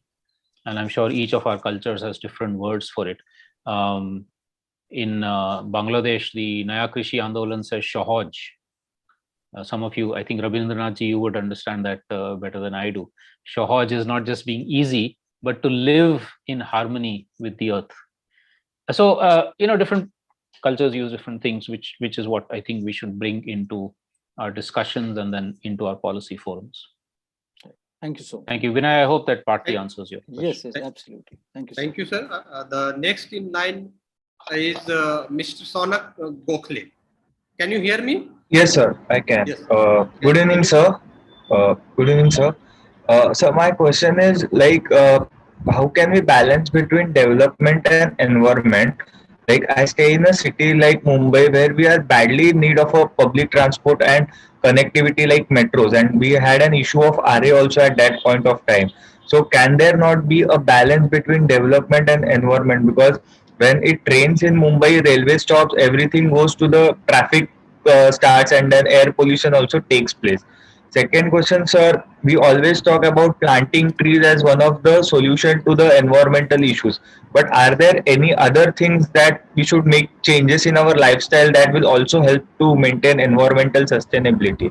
Like whenever environmental issues come up, we always say that plant a tree, plant a tree. But there are many other things also that we may have to do, which may be small thing within our capacity, which will add and benefit the environment. So can you please highlight us on that? So thank you. Yeah, sure. Shaunak, thanks. These are both very important questions. And because our time is short, my responses will be a little bit simple and superficial. But if you want, we can enter into a longer dialogue later on. So on the issue of environment and development, and you gave the example of public transport and RA, RA is a campaign that I'm somewhat familiar with. Now, I think the issue, Shaunak, there is, I mean, you can go deeper and deeper. I won't go too deep because the deepest part of the question would be, does Mumbai need to be such a large city with so many people? If all the surrounding areas of Mumbai, all across, say, Maharashtra and beyond, all the villages could get revitalized, such as the examples I gave you, a lot of people that are right now in Mumbai and crowding it and needing all that transportation would actually move back to the villages. And in fact, even some of the city dwellers who have always been there would probably want to move to the villages because it's a, a less polluted, calmer, more quiet life. But all the attention gets focused on Mumbai or Pune or New Delhi or whatever, right? So then everybody obviously flocks there because that's where the jobs are, or hopefully the jobs are there. So that's one, but that's a sort of very deep level of the response, and we need long-term transformation for that. The second level of response would be, what is an appropriate transportation system for Mumbai as it is right now? Public transport, absolutely. But is the metro the right form of public transport? Or can there be a combination of buses, cycling, local electric run or manually run rickshaws, etc., which are enabled in such a way that from my house to wherever I want to go, you have a mix of 2 or 3 different public and semi-public transportations which are ecologically friendly and which don't create the sort of problems that the metro does. The metro is ecologically very problematic, and eventually, like we're seeing in Delhi, it also becomes so expensive that poor people often can't even use it anymore because it's a very expensive proposition to run a metro system. And you can't forever subsidize it. The government cannot keep subsidizing because then you have to take money from somewhere else. Exploit a forest somewhere else to get the money to be able to subsidize the metro. So this is the thing. Whether RA itself should or should not be used is, I think, a very small part of this whole story. So that would be my response to it, is to say what would be right now in Bangalore. There's a very interesting discussion on what could Bangalore's public transportation system look like without getting into something like the metro. In Pune also there has been that kind of discussion. Much more cycle lanes, much better access for pedestrians, and a much better bus system, which is much cheaper and is accessible and to everybody. Anyway, so that's one thing. The second issue about lifestyles, planting trees is not going to solve the problem of the earth. Let me be very blunt about that.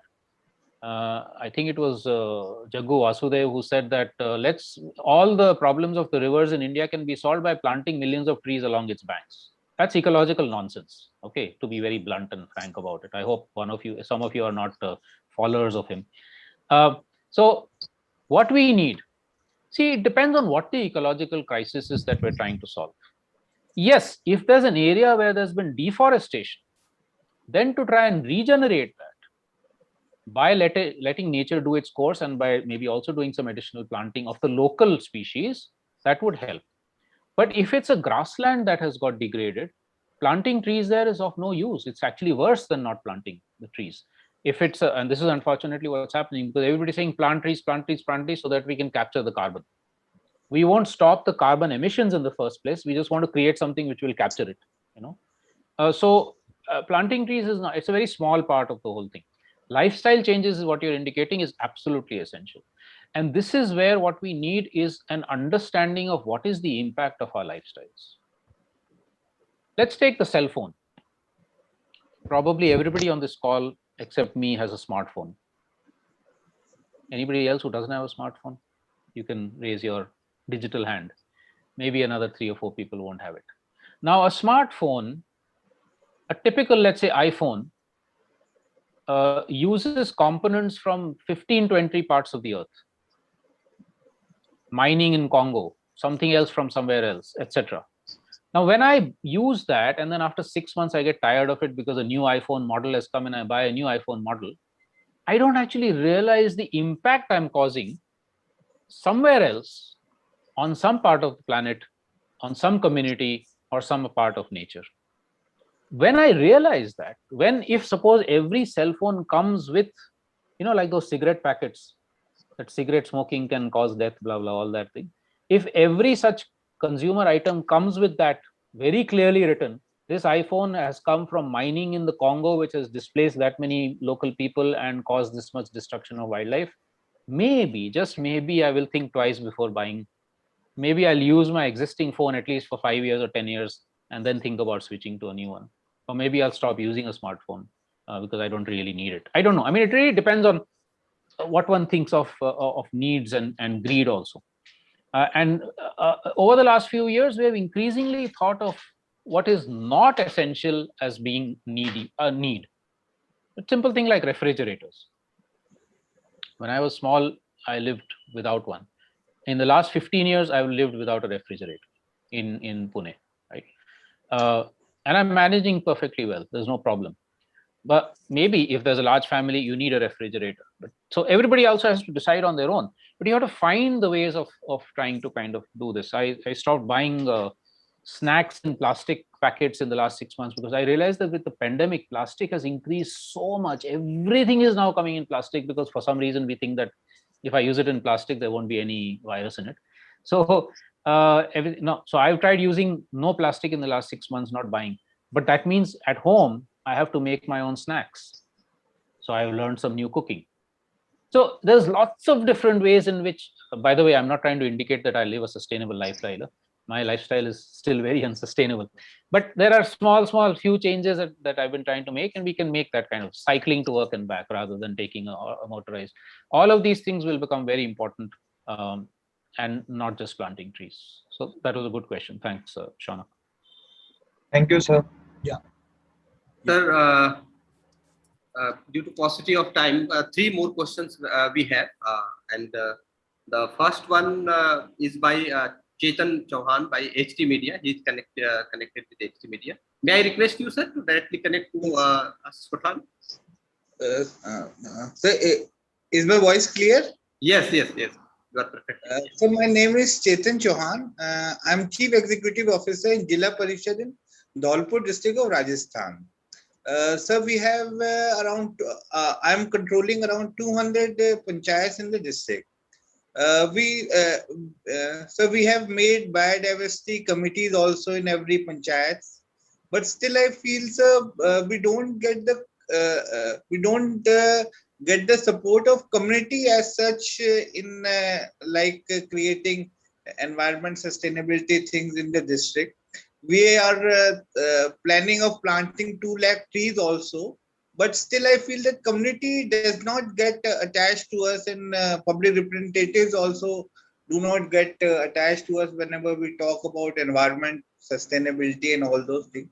So in that way, how should we pursue that we should have a community mobilization for environment sustainability?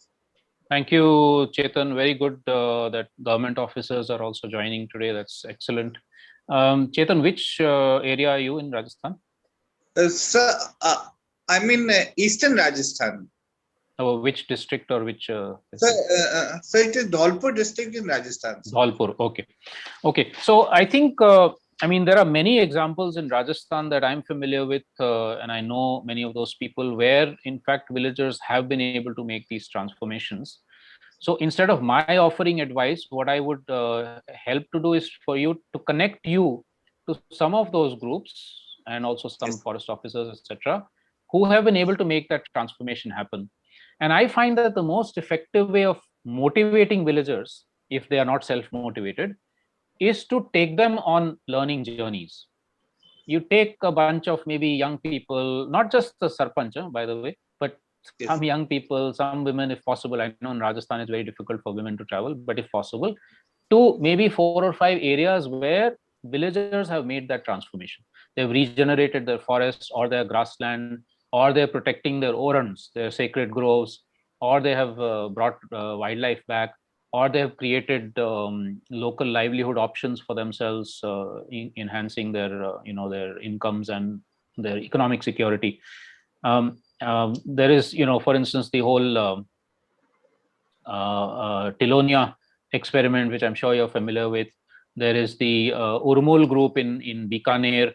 There is the MKSS, etc. There's many different places where things are happening in Rajasthan. And best thing would be for you You yourself can travel and go there if you haven't, but do take some villagers along with you, because seeing is believing. Listening to you, they may not believe. Listening to me, they may not believe.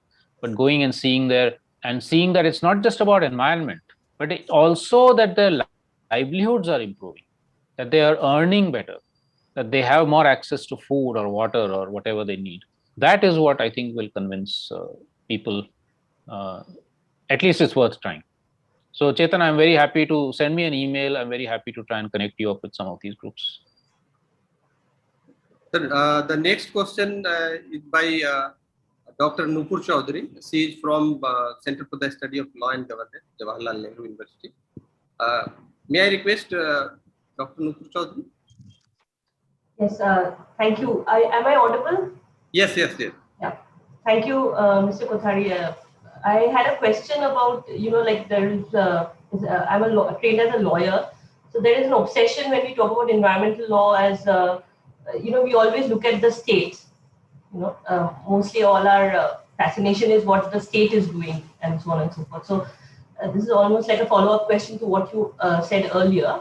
So to what extent would you say that there should be some responsibility also on us as individuals vis-a-vis other species? So from an inter-species justice perspective, to what extent can there be actions taken by us individuals to make it more just? Yeah.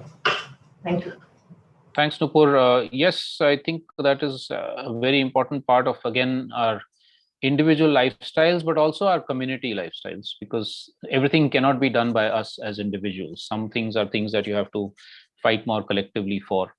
So I think as individuals, firstly, let's try and understand what is, like, suppose, what am I eating or what am I buying in the market, or what is my daily lifestyle, and how is it impacting another species or an ecosystem somewhere else? If I get a better understanding of that, then maybe I will change, at least to some extent, what I can in my lifestyle to make it less impactful. One of the exercises I do a lot with kids in school is we upturn the garbage bin at the end of the day, and we examine all the things that kids have thrown into the garbage bin. And then we do an exercise, where has that product come from? Let's say it's a chewing gum wrapper. Okay, so how was that wrapper made? Where are the raw materials it came from? What did it do there to the environment? And where will that wrapper end up? It will end up in a river or in somebody's some turtle's mouth or whatever it is. And what will the impact be? What that does is it actually creates a sense of not just knowledge, but also concern, that if this is what's happening, maybe I can change my lifestyle so that it impacts the turtle less, or whatever other species that I'm impacting. So that's one kind of action. But and one can do that also with things like food. Now, I'm not suggesting everybody should become vegetarian. That would be culturally inappropriate. But at least where are we getting our food from? Whether we're buying eggs or vegetables or fruits or chicken or whatever, where are we getting it from? Is it from as close an area as possible? Can we build a relationship with local farmers so that I can buy directly from them? They will get a better price and I will get fresh food. Yeah. Can we have a farmers market in our neighborhood so that they can come and actually sell directly to us? This is the sort of thing that's already beginning to happen. For instance, in Gurgaon, there is a organic farmers market, and 25-30 of the surrounding farmers are able to come every week and put their fresh vegetables and fruits, and a lot of it is organic, and the people in Gurgaon are able to go and buy it. So that reduces our ecological footprint also significantly, which means then also the footprint on the impact on other species. And then the other thing would be, because personal lifestyles have a limit to how much impact we can make. The other thing would then be to look at policies. What are the programs and policies of the government? Now, I think there we cannot escape the fact that we do have to address and target the government, because the most powerful actors are either corporations or governments. The biggest impacts are their actions. And so therefore, we do need to address that. But when you spoke about law, I think you mentioned environmental law, right? I think another interesting trend in alternative governance is where communities are coming up with their own customary law. Like in Nagaland, I think I gave that example. In Nagaland, about 500-600 villages have made their own local law. One of them has made its own wildlife act and prohibited hunting of a lot of species. So, but in Nagaland, they have the village council law as a state, which enables the local community to do that. Similarly, in Kerala, they have a bit more leeway. We need to also then say that communities need to actually have more of a say in lawmaking and the ability to create one's own laws. But you can do that in a neighborhood. In an urban neighborhood, for instance, a residents association can make its own rules, which is its own law in that sense, which says, let's make sure that all waste is being all wet waste is being composted. Let's make sure that a part of the neighborhood we will grow trees and let that alone and be there only for birds. So many different ways in which we can address this with our own local actions. Thank you, sir. The last question is by Himanshu Sekhar from NDTV. May I request Himanshu Sekhar to connect directly? Yeah. Thank you, Vinod. Ashish sir, you are able to hear me? Yes, yes. Yeah. Thank you very much.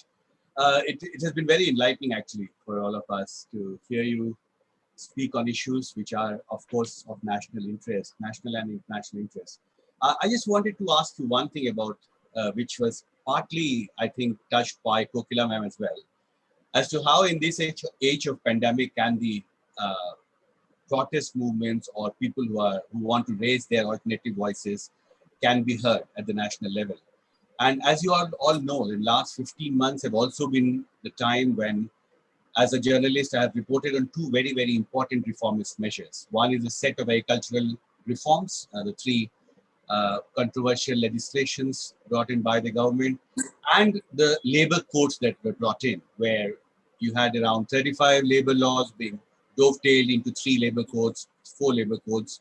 And I remember I've spoken to thousands of farmers, labor union leaders, workers on the ground, and they have not been given permission to protest. This has happened. We know that farmers are still camping on the borders of Delhi. The question that arises is that in this age of pandemic, when we know that hundreds and millions of people have been pushed into poverty, the Azim Premji University's latest report says that 23 crore workers' income has fallen below the 375 rupees benchmark. This has also been the time when in India and abroad, hundreds and millions of people have become food hunger, in the sense that hunger has gone up, poverty has gone up, incomes have fallen across the spectrum. Rich people have become rich. That was one of the first slides that you showed. This is also the time when the alternative voices are not being heard. As a journalist, I can tell you on the ground that I can't even, offhand tell you, except the farmers' movement that has happened, that even for workers, for example, and these unprecedented reforms in the labor sector, we have not had the opportunity actually to hear a large number of workers voicing their concern, because that platform is not available to them. And we have seen the state push forward a series of reformist measures in this period. Now, what is your perception, in the sense that this is also the time when I was just thinking about what I should ask you?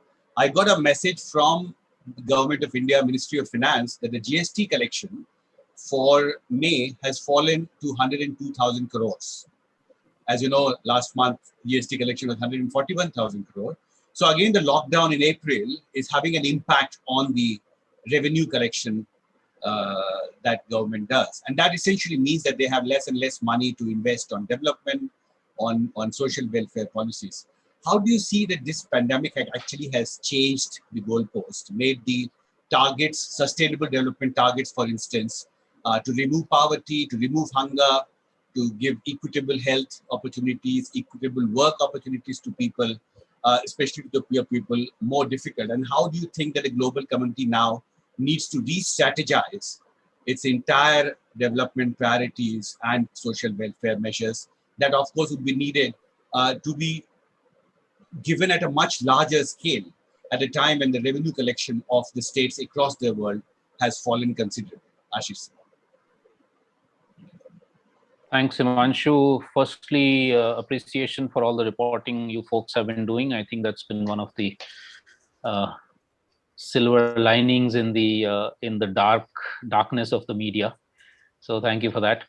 I think, I mean, this is a very, very complex issue, and I don't even have all the answers, but I just have some thoughts, and maybe we can offline discuss this more because we're running out of time also.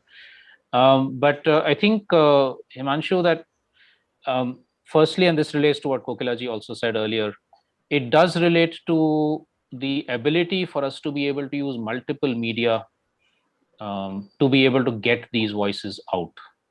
Now, the farmers have taken to the streets regardless of the consequences, so everybody is at least hearing them. But like you said, with workers or with so many others who are badly impacted, that is not the case. It's very difficult to move out into the streets. But now with access to digital media, I think the possibility of much greater voices being heard is much better. And I think we need to use some of the alternative channels. For instance, I'm sure you've heard, Himanshu, about CG Netswara and things like that, where, even with a simple dumb phone, you can actually get a voice out there, which then gets broadcast in a very wide area. If we can set up more and more of these sorts of networks, we're able to get those voices from the ground into the national arena in different languages, which some of it is happening, but we have to do much more. And I think media houses like NDTV could certainly help with that a lot. In terms of the SDG targets, I totally agree with you that I think things have become much more difficult in what should I say, a short-term sense, because the revenue generations have fallen, etc. But in a long-term sense, actually, I think the kind of readiness for the world to rethink the model of development, I'm not talking about the most powerful people in the world, they're not ready. But for a whole lot of other people, especially young people, the questioning of the system which has caused this kind of a crisis, and then the readiness to actually look for possible solutions, means that over a medium and long-term period, we might actually have a better chance of being able to achieve some of those targets. And here, I think one thing is very, very important, and groups like NDTV should do more of that, is to what should I say, is to be able to portray the stories of COVID resilience, like the few that I gave in my presentation, much, much more broadly. Because if Kunaria could do what it did, if Deccan Development, Dalit women farmers could do what they did, if Sitilingi in Tamil Nadu could do what it did, and XYZ, I can give many more examples, in the worst part of the COVID period, what is it that enabled them to be more resilient? What is it that enabled them to still have food and be able to take care of their health much better than elsewhere? And what is it that's missing elsewhere? And how can we then transfer the lessons of that, some of which requires resources, but some of which also simply requires a change in mindset and imagination, and a transferring of lessons. So what Kunaria did, I wrote an article in Frontline just in the last issue on that. And already there are others who are saying, oh, if that could happen there, maybe we can try it so that the next wave of COVID that comes, if it does, or next such crisis, we will be much better prepared. And panchayats have the resources. You don't need extra resource for the amount of money that is given by, to every panchayat, for instance. For these sorts of basic things may actually be adequate. That's one entire range of things. The other is, now this is a very difficult political one, but you know this, Himanshu, even from last year, people have been saying just a 2% tax on the richest, just a 2% tax on the incomes and the inheritance of the richest would provide enough resources for all these packages combined. Now that's a political thing. Obviously, this government is not willing to do it, but we have to build up that pressure as citizens, as collectives, as media, as whatever we are.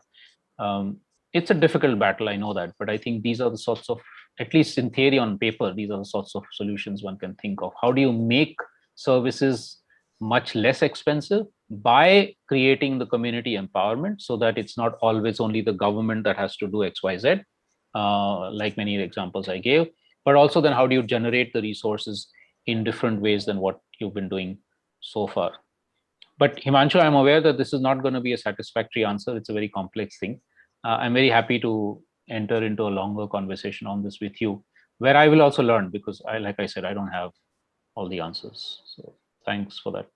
And if you are, Himanshu, please be in touch, because we've been looking for ways by which these stories, the positive stories, also need to get out there. There's too much doom and gloom for the right reason. It's very desperate situation. These positive stories also need to get out there. So please help with that. Yes, sir. Thank you, sir.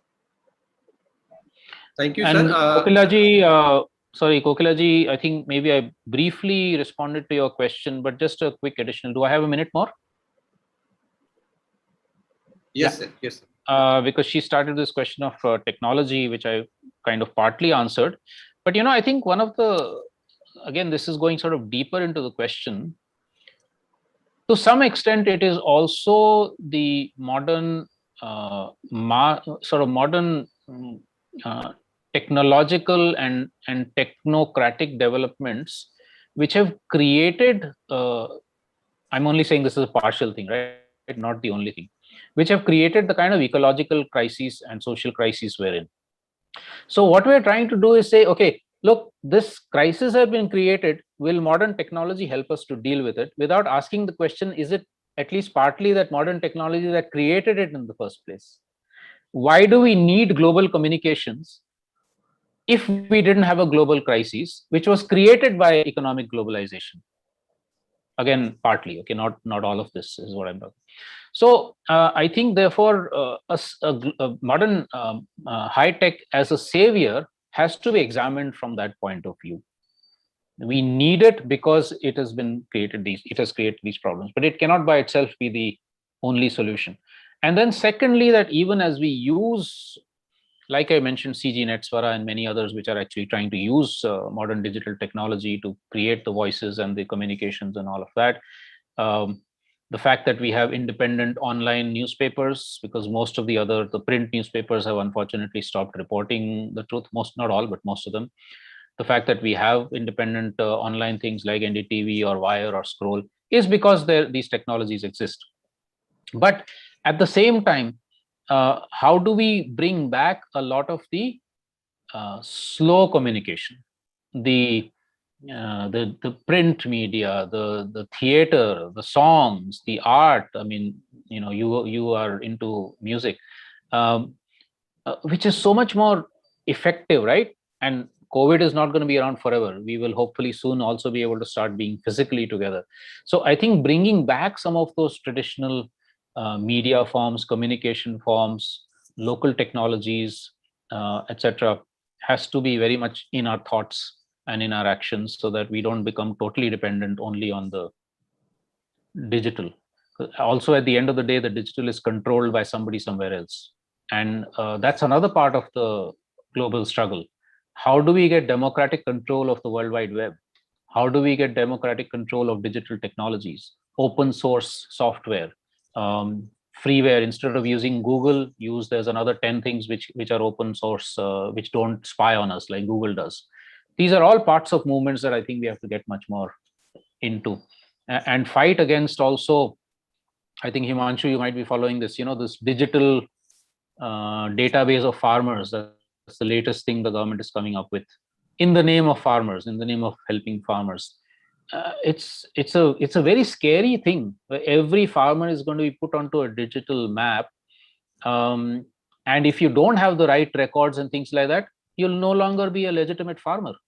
And millions of farmers in India don't have those records to then, so these are all trends that we have to be aware of and be able to also expose and fight against where they are negative and destructive, and use where they are positive.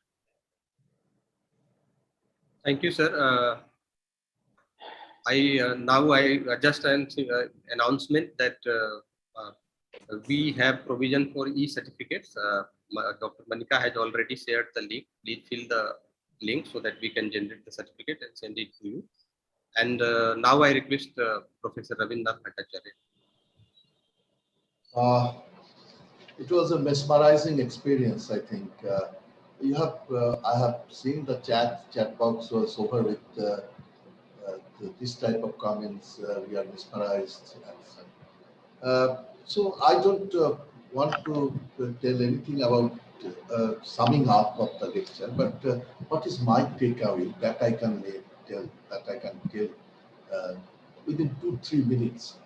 Uh, Ashish Kothari ji, in fact, revolutionized our thinking in a way that small things that can change our life. For example, he has told about his uh, mobile. I just recall TV channels were uh, broadcasting that advertisement a few years back that a complete man, Lemond, a complete man. That time I also used to ask, uh, it was loud thinking that where is Vivekananda, Swami Vivekananda?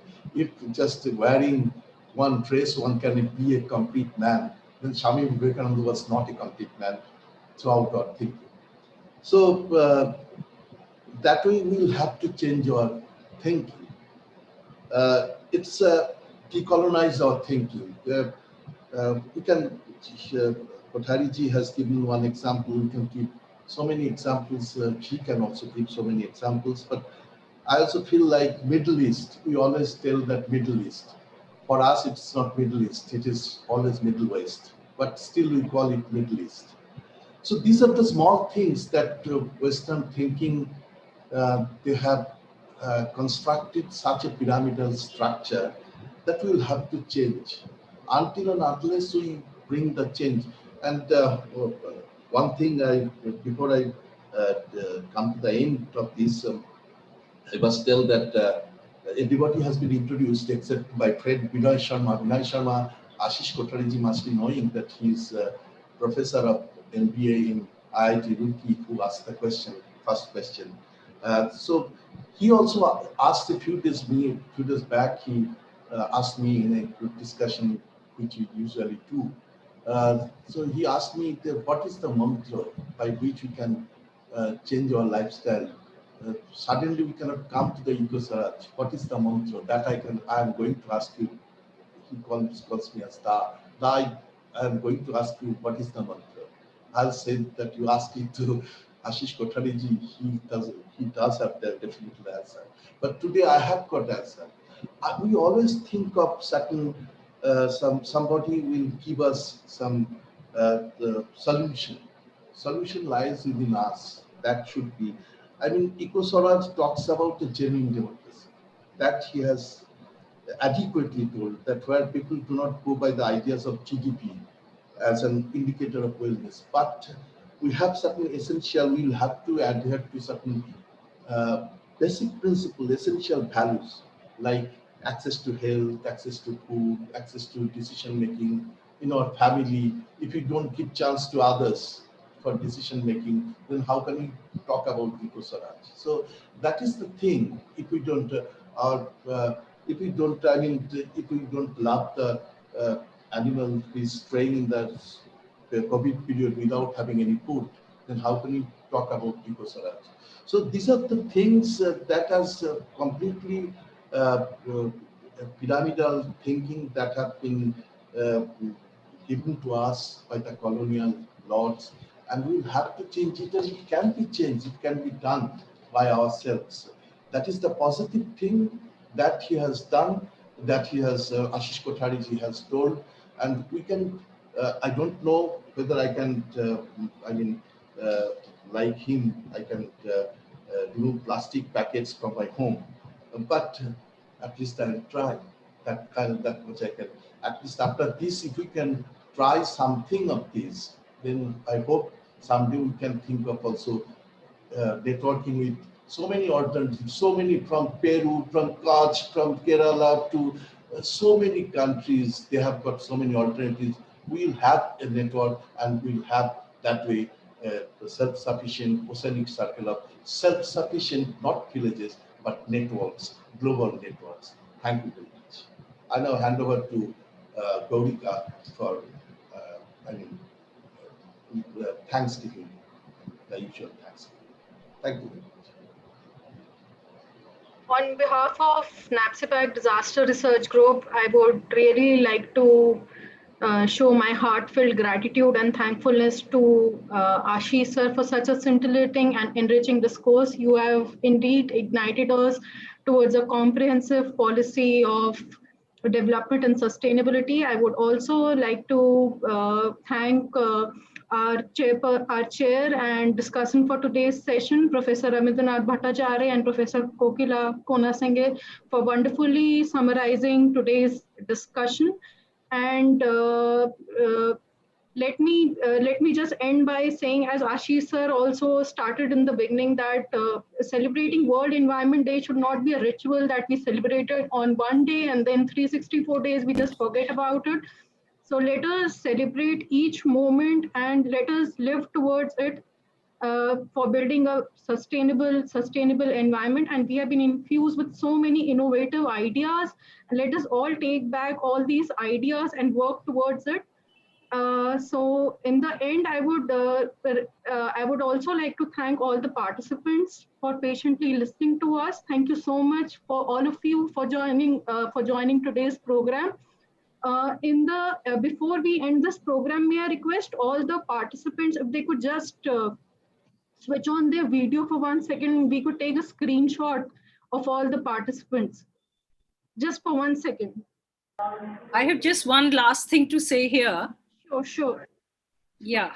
I just want to just regenerate our hearts. When anything created by man is destroyed, it's called vandalism. But anything created by nature, if it's destroyed, it's called progress.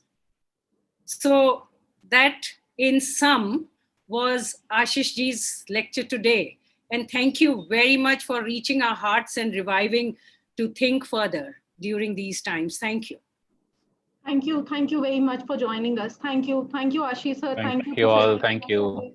Thank you, Professor Bhattacharya. Thank you so much.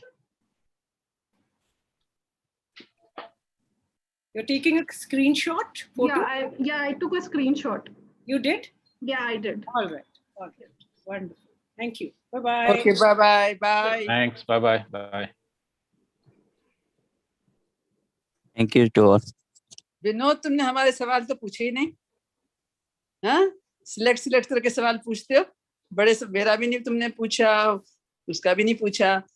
चलो कोई बात नहीं।